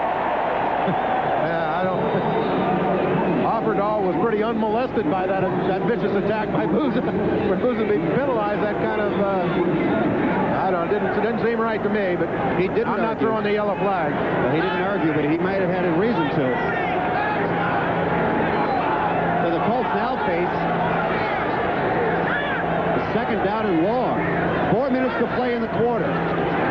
Chandler dumps it out to Booza. Booza finally run out of bounds. William Judson made the initial hit, and Bud Brown finished him off. Booza's a little upset with that call. He got his hand on that football instead of just being pushed gracefully out of bounds. He wanted to smack a few people around. The defensive backs provided him with the opportunity. You'll see Booza coming across the formation. Judson's hanging in there, knows he's got him, runs Judson off, gives him a little curlicue underneath. Right here, he knows he's going to be pushed out of bounds, but he says, nope, I'm not going. And he takes on the schoolhouse. On 3rd and 10, Chandler works out of the shotgun. Some movement on the line, but no markers. Chandler has some room. Chandler has a first down, and he slides in safely inside the 20-yard line. He just ran right up the gut. Chandler twisted, put a fake on Don McNeil. I can't believe it. Chandler got away, that he's capable of putting that kind of fake on a defensive back. Don McNeil's been around 8 years. Watch this. As Chandler breaks up through the middle, you'll see number 28 for the Dolphins. McNeil, an 8-year veteran, has been around a while. Watch it right here. He'll set him, give him a little juke, run right by him. See McNeil, that's embarrassing. Chandler's pretty tricky in the open field for a big man. 14-yard pickup for Chandler. Colts are moving 1st and 10 from the 20-yard line. 2.5 minutes to play in the quarter. They lead Miami 21-14. Dickerson finds some room over the left side. Dickerson is close. Loses the ball. Now will they rule that he's down? That's the question. Will they rule that he was down before the ball popped free? We're talking Review City here, folks. All kinds of things happen. Look at Ashua. What in the world? They took Duper from me, they took Mark Brown, and now they're running this crazy stuff on me. Look at Eric. He's stumbling forward, takes a dive as he hits the ground. He's not in the end zone, but the ball is. Well, they're going to rule it down where he impacted the ground, evidently. Looks like about the 1-yard line. Dickerson. I guess they're assuming, and rightfully so, that the ground can't cause a fumble. Right. So on 1st and goal, they go to the wishbone. Ricky Turner at quarterback, trying the middle. Looks like he's in, but there's no call yet. And he is in. The head linesman with the signal. You got to like this Turner guy. He goes in there, takes the football, and says, I'm going to do it. This is their wishbone quarterback. Old blood and guts himself, straight out of Seattle in the construction company. He says, it's just like cleaning up concrete. I'm going to stick my head in here. Look at him push. Look at Ray Donaldson. He's got a pretty good guy to be behind there. Donaldson just wading through. He said, just stay behind me. Don't move. Just stay behind me and run forward. Here's a happy guy. Look at this guy. Is he happy or what? Biasucci.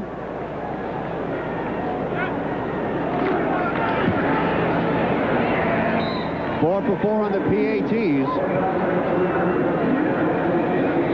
The Dolphins not doing much to help themselves, and the Colts taking advantage of a turnover now lead Miami 28-14. 5 plays, 33 yards, took 3 minutes and 44 seconds, scoring on Turner's 1-yard plunge, and they now lead 28-14. That's the second time they've made points on a turnover from the Dolphins. A minute and a half to play here in the 3rd quarter.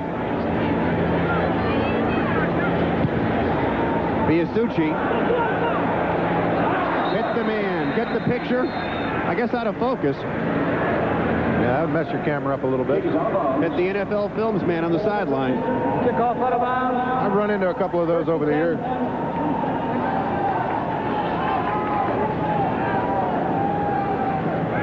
We just received word that Clarence Verdun, the outstanding wide receiver of the Colts, has a bruised leg. He will not return. Colts also suffering in the defensive backfield now. Swope will not return with an injury. They're banged and they're bruised, and Marino can take advantage of an inexperienced secondary. They're definitely stretched very thin in the defensive secondary. On 1st and 10, over the middle. Bradford stuck by Fred Young. Fred Young come up and just handled Number 23, Stratford, appears to be a little injured. Last week, Stark and Biasucci had some trouble high-fiving each other during the timing. Well, they've got the timing down well here. You can see Stark doing a fine job of holding the ball. Now, during your career, Zonk, did you ever hold for the kicker? No, I never held for. I held up a couple of kickers. We used to put Garo Yepremian up in the overhead rack on the airplanes, not let him out till we got to where we were going. Stratford appears to be hurt a little bit in his shoulder. I'll tell you what, number 56, Fred Young, come up and stung him pretty bad. That Young's definitely making his presence known in this football game. 2nd and 3. Lorenzo Hampton up the middle, stopped by Cliff Odom.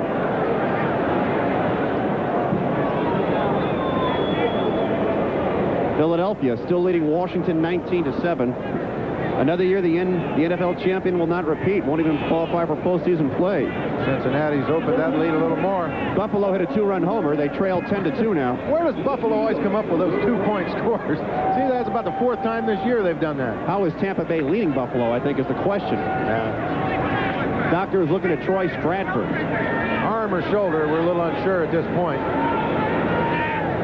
Marino and company looking at a 3rd and 1 from the 44. That's time remaining in the 3rd quarter. Play action. Long ball for Clayton, and he couldn't hold on. Right through his hand. Eugene Daniel beaten on the play. Beat him. It was a good play action setup.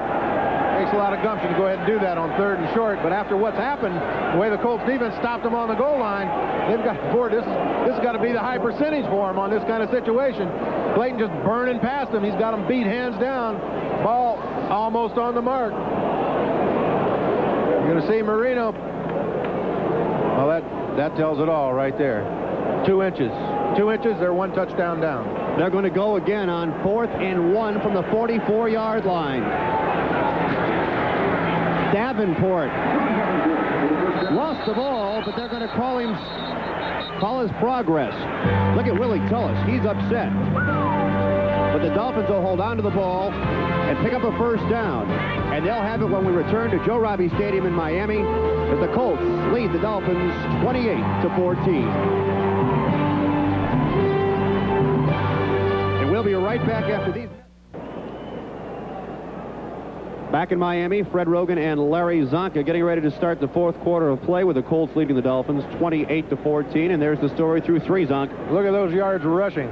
Wow. Colts just a landslide. 186-39 in time of possession.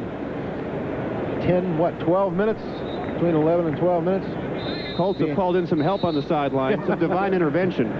Behind that priest and the assistant coach, or one of the sideline fellows and managers there, is Klecko. Dolphins have not scored in the 4th quarter in 5 straight games. Trying to break that streak today. Davenport over the right side and over the 50-yard line before he's tripped up by Fred Young and Cliff Odom. There you see Klecko. He came out and had a little tape put on his ankle. He's a little tired, too. But he's happy. That's a happy Joe Klecko. 45,000 the attendance here in Miami today. Number of no-shows, Zonk. Well, sure, in this situation at the end of the season, it's unlikely that Miami's going to get into the playoffs. As a result of that, you have a lot of people staying at home. You know, during the week, Ron Meyer asked his players to drink a lot of fruit juices and things to try to deal with the humidity and the weather down here. Perhaps Joe Klecko is just suffering from the weather a little bit. He looks a little overheated. Man his size, that can happen down here in this kind of heat. 2nd and 7. Over the middle, Farrell Edwards. Wow. Fred Young putting a lick on him. Young and Bickett. There's 2 guys I'm glad I don't have to run into anymore. Check that was Davenport on the reception. Davenport. Well, Ron Davenport made the interception, but Bickett and Young come up to give him a little hello greeting. You'll see it right over the middle as Marino drops straight back. He's going to drop the ball right over the middle. Davenport makes the grab, but there's Young and Bickett. Young grabs a hold of him, or Bickett grabs a hold of him, and Young comes up and gives him something he won't forget. Those 2 fellas are hitters, Bickett and Young. 3rd and 1. Play action. Marino, this time he's got Edwards, and Edwards has a big game. Oh, fly down a foul by Holt. Edmonds doesn't like it. John Holt come up before, if you remember, ways back. hit him in the jaw. This time he grabbed him around the chin. The other players are upset because Holt is picking on Farrell Edmonds. Edmonds, That's hard to believe. 6'6". Holt, 5'10". You remember, as you pointed out earlier, he was run over by Edmonds. Watch him this time. Farrell Edmonds does a good job, a little down and out here. Gets in the open area. Somebody's lost him completely. Set sail for downfield. Watch this maneuver by John Holt. Comes in and bulldogs him. Tried to decapitate him. 1st and 10, Marino looking for Clayton in the end zone. Willie Tullis had him defensively. I thought that was an overthrow all the way when Marino turned loose of it, but as it ended up, again, it was second time. It was just off Clayton's fingertips. Watching over the right shoulder, you'll see it just graze his fingertips. Just like the long bomb that he barely missed before, earlier in the game. Last week, Clayton came up with a great catch against the Jets, a play very similar to that one, only it was around the 35-yard line. It is 2nd and 10. The ball on the 17. And the Dolphins are going for the juggler. 3 wide receivers in for Miami, but they'll give it to Davenport up the middle, banging his way to the 10-yard line. It's becoming obvious to me that they're trying to turn this Ron Davenport. He's a little heavier than he was last year, added a little weight, running hard. They felt as though they've provided themselves with the opportunity now at the end of this season to run him a little bit inside and see if he can develop into a power running back for him. Well, Davenport, in his 4th year out of Louisville, knows it's make it or break it time. They need a big running back. He has had trouble with concentration and performing in the big situations. He's going to try to dedicate himself to that and keep his job. He could be the power back. Yeah, he's getting to be a 4- or 5-year-old pro. He should be able to deal with the mental stress and hang on to that football and make the right decision. 6 defensive backs in, but they go inside to Jensen. Jensen gets hit hard late from the right. And he's close to a 1st down. Looked like his leg bent off to a right angle to his body almost. Yeah, Jensen's a tough kid. He's up, he's limping a little bit. I saw his leg go out to the right. He's correcting a little bit. That was a late hit right on the right side. Legal hit, just late in the pileup. Philadelphia still ahead of Washington. New England, in a game that affects both these clubs, still ahead. Buffalo is still trailing Tampa Bay. That would be the upset of the day.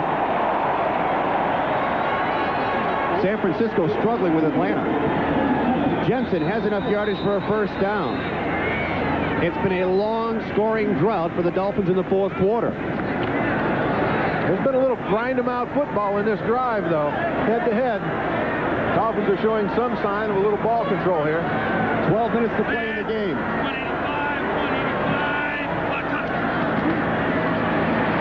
With time, the pass is complete to the 2-yard line. Troy Stratford came out of the backfield to make the play. Stratford's not a very tall fella anyway, and he was right down on the ground. There was just no way for the defensive linebacker. He was there. I think it was Holt came up, number 21 came up to stop him, but Stratford was so low to the ground and the ball was right on the dirt that it was impossible to do anything but just down him at that point. They spotted on the 3. 2nd and goal. Let's listen to Dan Marino.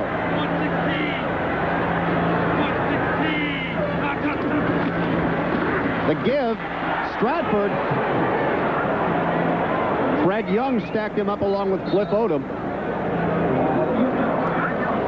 Stratford hit it like a ton of bricks, but he just didn't have enough weight, momentum to carry the man into the end zone. Stratford has really taken a licking today. I'll say, for a fellow with a sore shoulder, to put him in there on the goal line situation, have him go almost one-on-one with Fred Young, that's asking a lot of anybody. Both Stratford and Young check out of the game.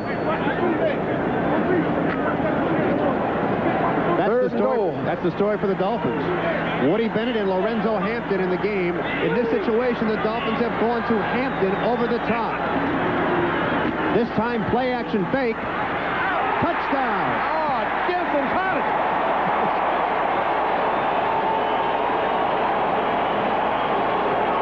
They faked it to Hampton. The play action held them, and they went over the middle to Jim Jensen. The Dolphins have finally scored in the 4th quarter. Jensen, Eugene Daniels all over Jensen. Watch him. He hits in here, runs a little delay, spins out underneath. Watch this. You'll see Daniels. Right, look at that. just barely through Eugene Daniels' hands. You can't take anything away from Jensen. That was a great move. Way to get open in a very crowded situation. But how can you say anything bad about Eugene Daniels? He was all over him. Ball had to be placed perfect. Reves.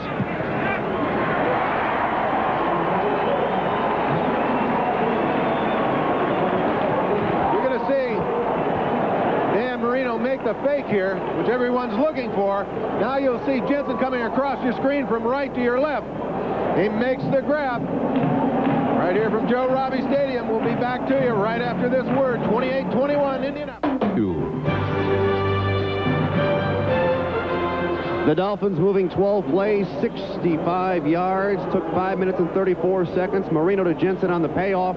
We've got a ball game. It's 28-21 Indianapolis. Absolutely, and that Dolphins defense got a much-needed rest. It's an important part of that drive, not just the points, but the fact that the defense is going to be fresh on the field now. First time in 5 games the Dolphins have scored in the fourth quarter. Reves.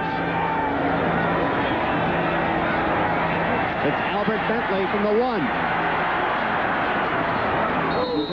Over the 25-yard line. All right, you're Ron Meyer. You've got a 7-point lead. You've got 10:45 to play. You're in a position where you can't afford to lose the ball game. What do you do? I think they're going to mix it up just the way they've been doing. They've got a good offensive game plan in this game. They've been mixing up the run. Use Dickerson a lot because he's good. It's paying off. I don't see why they wouldn't want to change that right now.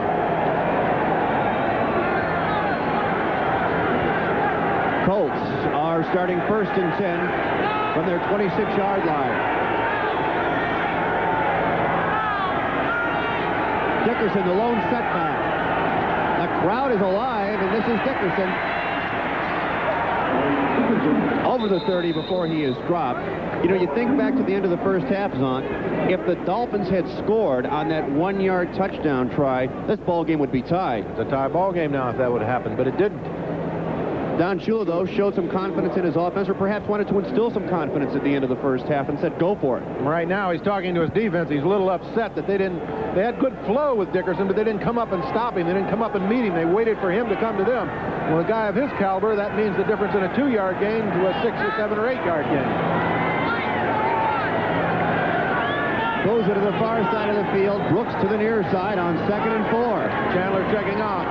Dickerson has room to the 45-yard line. Big gain for Eric Dickerson and a first down for Indianapolis. Jackie Shipp on the stop for the Dolphins. He just slides up through a little narrow gap on the right side, makes something out of nothing. Looks like Darth Vader in that getup, doesn't it? You see Chandler here under the center. He's checking off. He sees the defense, and he knows he's going to check to give Dickerson the ball up through the middle. Dickerson slides a little bit and looks up and just waits for it to happen on the line of scrimmage. There it is, outside of his right tackle. Ball on the 45, 1st and 10. Just over 9 minutes to play in the game.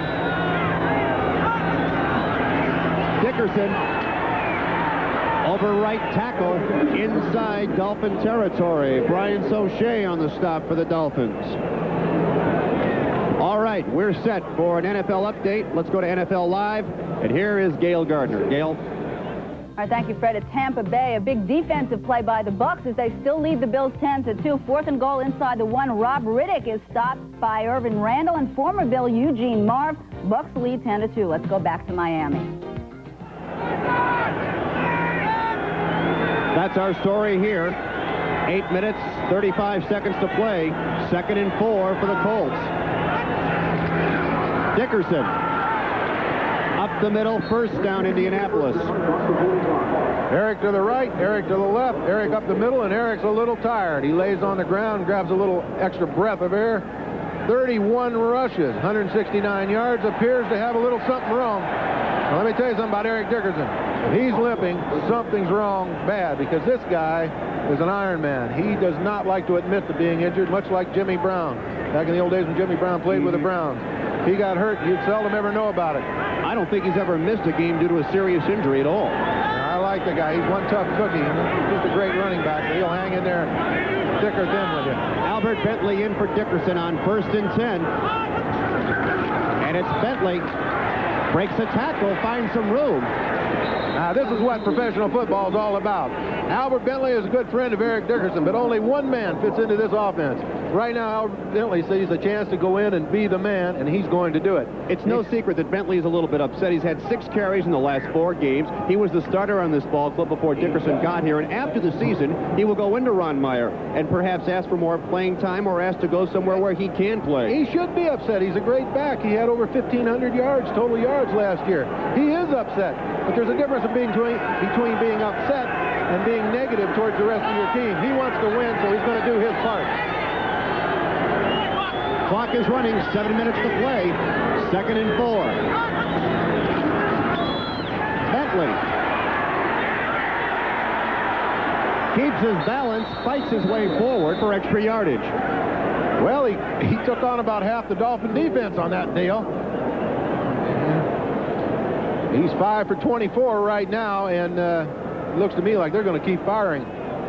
Well, I think Dickerson's coming back on the field right now. But I believe Ricky Turner has also come onto the field. They're going to go to the wishbone here, Zonk, on 3rd and 2. The Giants are having no problems at all with Phoenix. Philadelphia is still holding on ahead of Washington. Nothing new in that Tampa Bay score. You heard Gail Gardner. The Bucs still leading Buffalo. Out of the wishbone on 3rd and 2. Bentley. I think he got it. You got to give him an A for effort. You got 3 guys in that wishbone, and they're fired up. You'll see him lead block. Now take a right step, come in. Dickerson puts a pretty good hit. Look at that. Look at Bentley. Put his shoulder down and drive now. That's enthusiasm. That's the mark of a good back. And you come on and kept driving. That second effort, sometimes just an inch or two will make the difference in that ball placement. You spoke of being unselfish. How about George Wansley blocking there for it? Absolutely. He's a blocker. He's good. You see the measurement here. You know what? Bentley's carried today as many times as he has in the last 5 or 6 games. And they came up short. From here, it looked like they had it, but they are inches short. And Ron Meyer says, let's go for it with 5 minutes and 54 seconds to play. Ron Meyer turns around and looks at Huckabee and says, what do you think? Huckabee says, I don't know. You're the coach. And he said, I know one thing. I don't want to run the wishbone. Don't put me in now. Dick, a little earlier in the season at Chicago, when he turned around to Mike Singletary, said, go ahead for it, coach. Because the defense will stop him if you don't make it. Then the offense didn't make it. I remember seeing Dick turn around and look at Singletary, and Singletary put on his helmet and looked the other way. He said, oh, big play. 4th and a yard to go. The fans are on their feet. Turner forward. First down, Indianapolis. Schuler's not happy with that. The offensive line got the edge. You see, Schuler, as he sees the play, he's upset with it. He says, how come all the short stuff belongs to them and none to us? How come they can do it and we can't?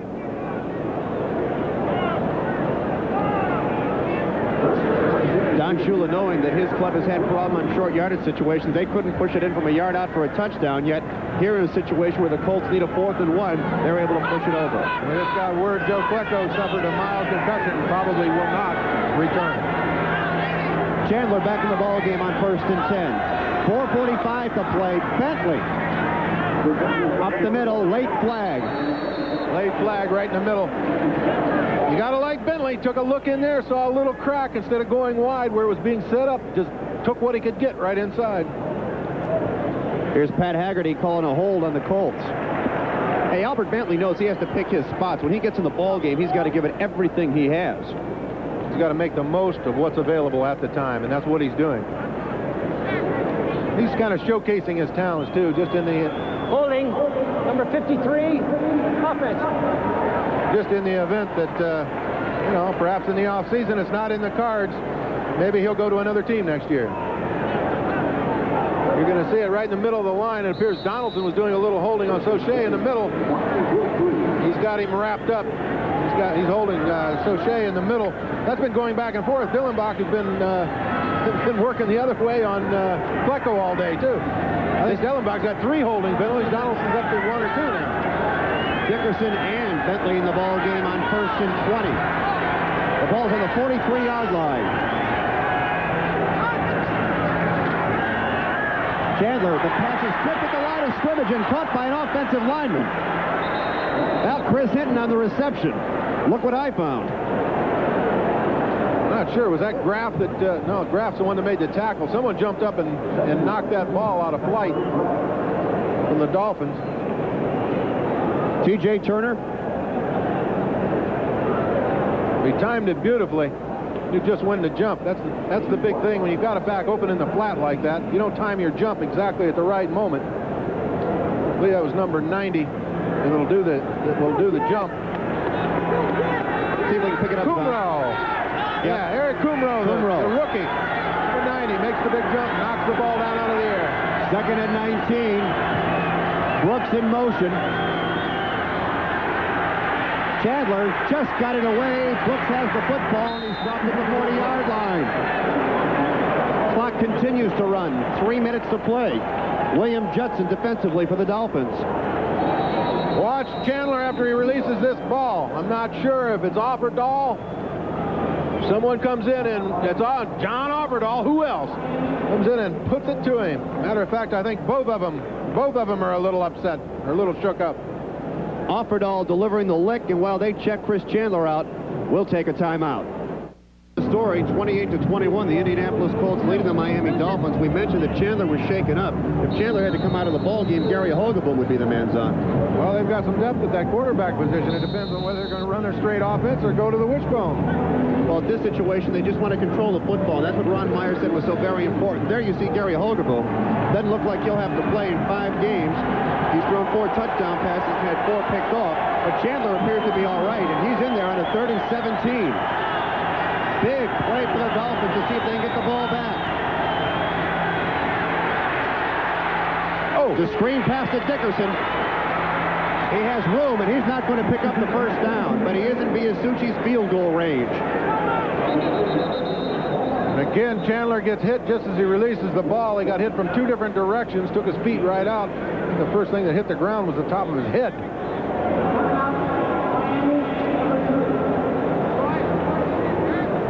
There is a timeout on the field. Biasucci's in to attempt the field goal, and we'll take a look at it when we come back. Eric Kumro on the right side of your screen. You'll see him come in on Chandler going low. And I believe it was Jackie Klein coming from the other side. Watch this. And Mark Brown got suspended for a game for less than a hit than that. The first thing to hit the ground was Chandler's face. Biasucci to attempt a 47-yard field goal. 4 of 7 from this distance.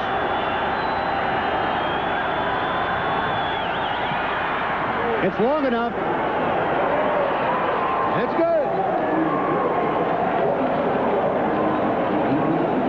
With 2:49 to play, that changes the game. Sure does. Dean Biasucci is bored to buy another pair of shoes now, can he?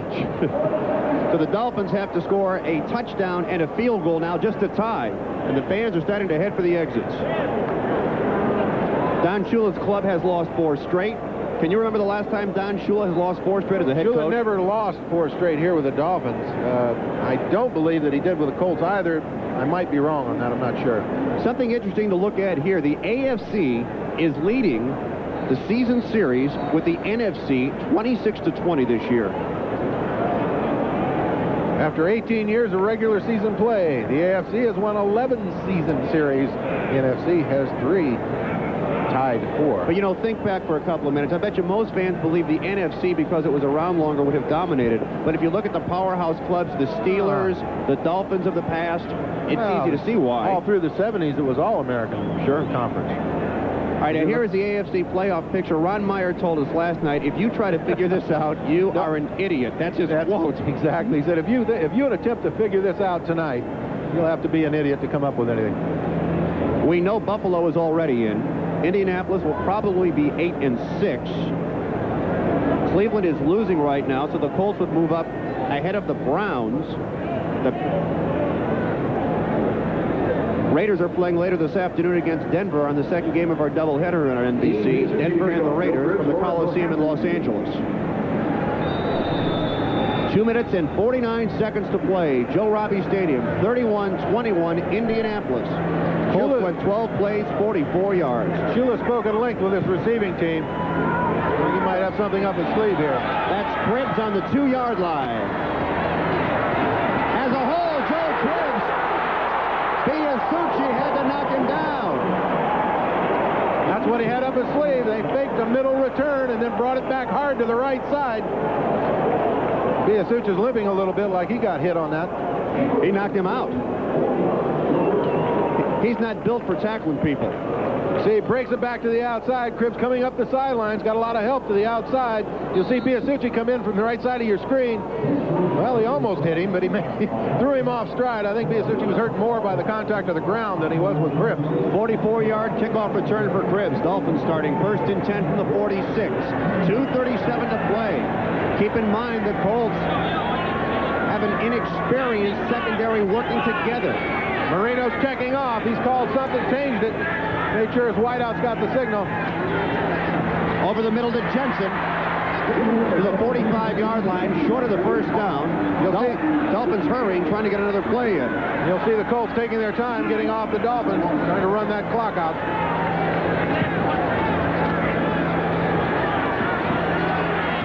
Another completion to Jensen and a first down. Jeff Herrod on the stop for Indianapolis. Down to 12 seconds, 11. It'll be tough to get another play in here before the 2-minute warning. But they get it snapped. Mark Clayton's got the ball, and he's out of bounds at the first down marker. Great one-handed catch by Clayton. Turned around with the sun in his eyes and trapped it right under his arm. You'll see Clayton drive downfield. He's going to break out of the shadows here and come into the sunshine. And he goes up, catches it right there with his left arm. So the Dolphins trying to move, trying to get back into the ball game. 1 minute and 58 seconds to play in regulation. In the Metropolitan Life blimp above Joe Robbie Stadium. 1 minute and 58 seconds to play. They trail 31-21 to the Dolphins. All right, Zonk, you're Dan Marino. Who do you look for in this situation? Well, you got to go to the burner. You're going to look for Banks deep. You're going to turn Clayton. If you can't get it to Banks, then Clayton, of course, with his tricky feet and his moves inside, you know, you can get it off to him. And if he's covered also, then you've always got Jensen on the drop-off, which is exactly what's got them to where they are right now. You catch all that? You ask. I got it. I'm taking notes. I know there'll be a test later.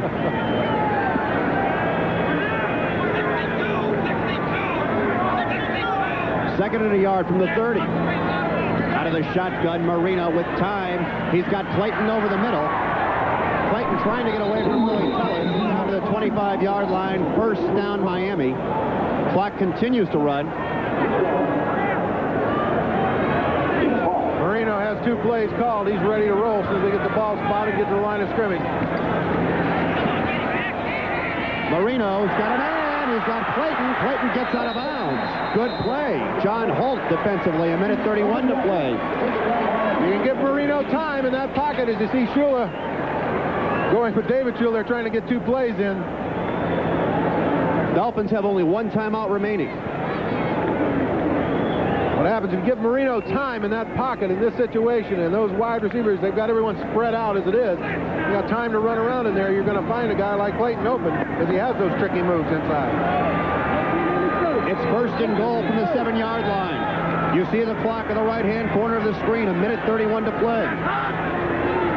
Donnell Thompson jumps for the Colts. Was he drawn offside? Is that John Hand he pulled off? Yeah. Hand with hand. Number 99, defense. It was Donnell Thompson they got. I thought it was last time it was Hand that was over the nose. Seems like Marino realizes that Hand's not used to that and tries to draw him off. Evidently, what might have happened is that when Hand moved, it might have set Donnell Thompson off on the left side. They move the ball up to the 3-yard line. Here's a report card, Zonk. Chandler, 12 of 15, 111 yards. Big game for Dickerson. Chandler's surprising me. A rookie quarterback. He's hanging right in there, taking what's available, not pushing it. Played a very good game. First and goal from the 3. 1 minute 31 to play. Marino. He has Stratford. Did he get in? Did the ball hit the line? Looked like it was they're going to mark it on the 6-inch line. Roy Foster says he was over. But the clock continues to run. Yeah, the clock's running down on him. See Schuler's trying to send in the timeout. You see Stratford right here. Ball's a little low and outside. Stumbles a little bit. Hangs his cleats in the grass. Gives the defensive man just enough time to get up there. Here's Marino to Clayton. Touchdown. 1 minute to play.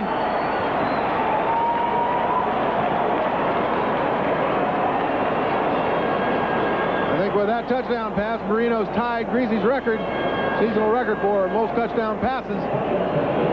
See Clayton come outside, a little crisscross, knocked the man off. Almost knocked Clayton off of the ball. Does a little juggling act and then comes up with it. Good hands by Mark Clayton. It's not over yet with a minute to play. Levays. Blocked. But there's a marker on the play. Hold everything. There's a penalty flag on the play.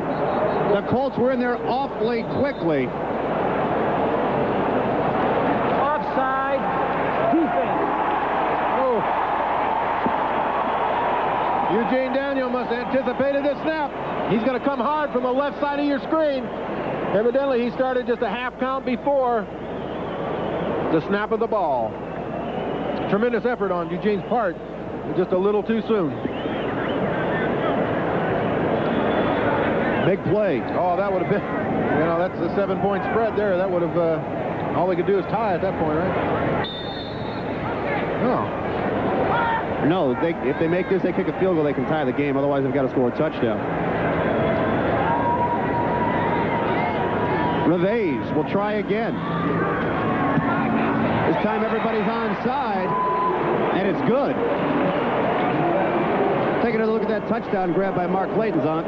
You watch Clayton come out on this. They're going to run a crisscross pattern right on the goal line with the idea of the defenders knocking each other off, which was partially successful. Clayton just bounces the ball, juggles the ball, but has the awareness to come down with it.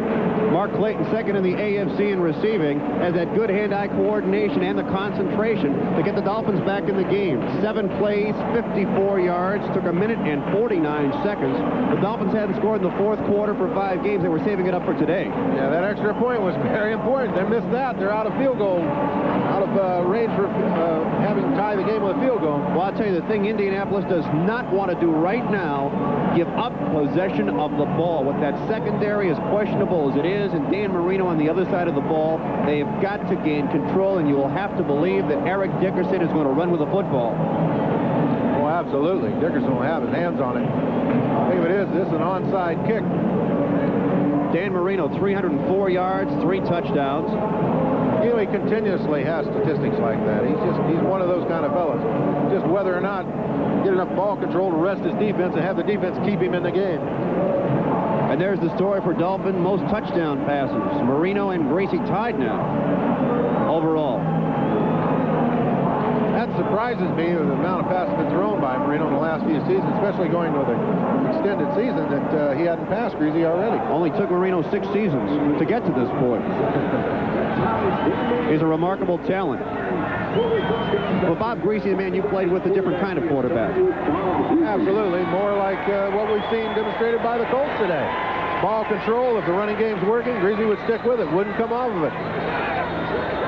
1 minute to play. You see the clock. Onside kick attempt coming up by the Dolphins. Bouncing ball, and the Colts fell on it. But it did not go 10 yards. Pat Beach fell on it. You know, Zonk, when we had the Colts and the Packers in Green Bay, we saw Indianapolis get burned on that very play. The Packers' onside kick got the ball and moved down the field to score. I imagine that's very fresh in their memory. You know, Ron Meyer spending time working on that onside kick. Check the scores one final time. New England has defeated Seattle 13-7. It throws that Western Division race into more havoc. 10-5. 10-5. Tampa Bay leading in Cleveland. 24-14 over Dallas.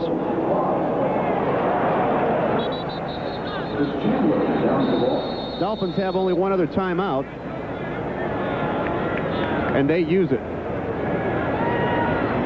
Can we check that Cleveland score one other time?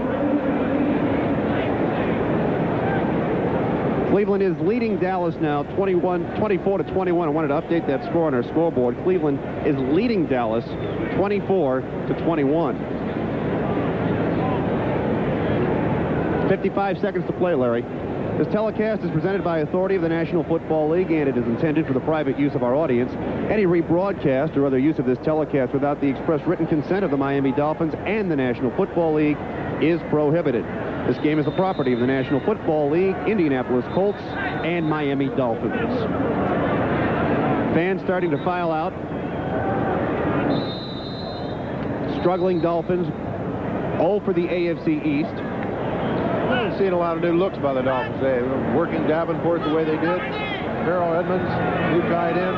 Got some new weapons they utilized today.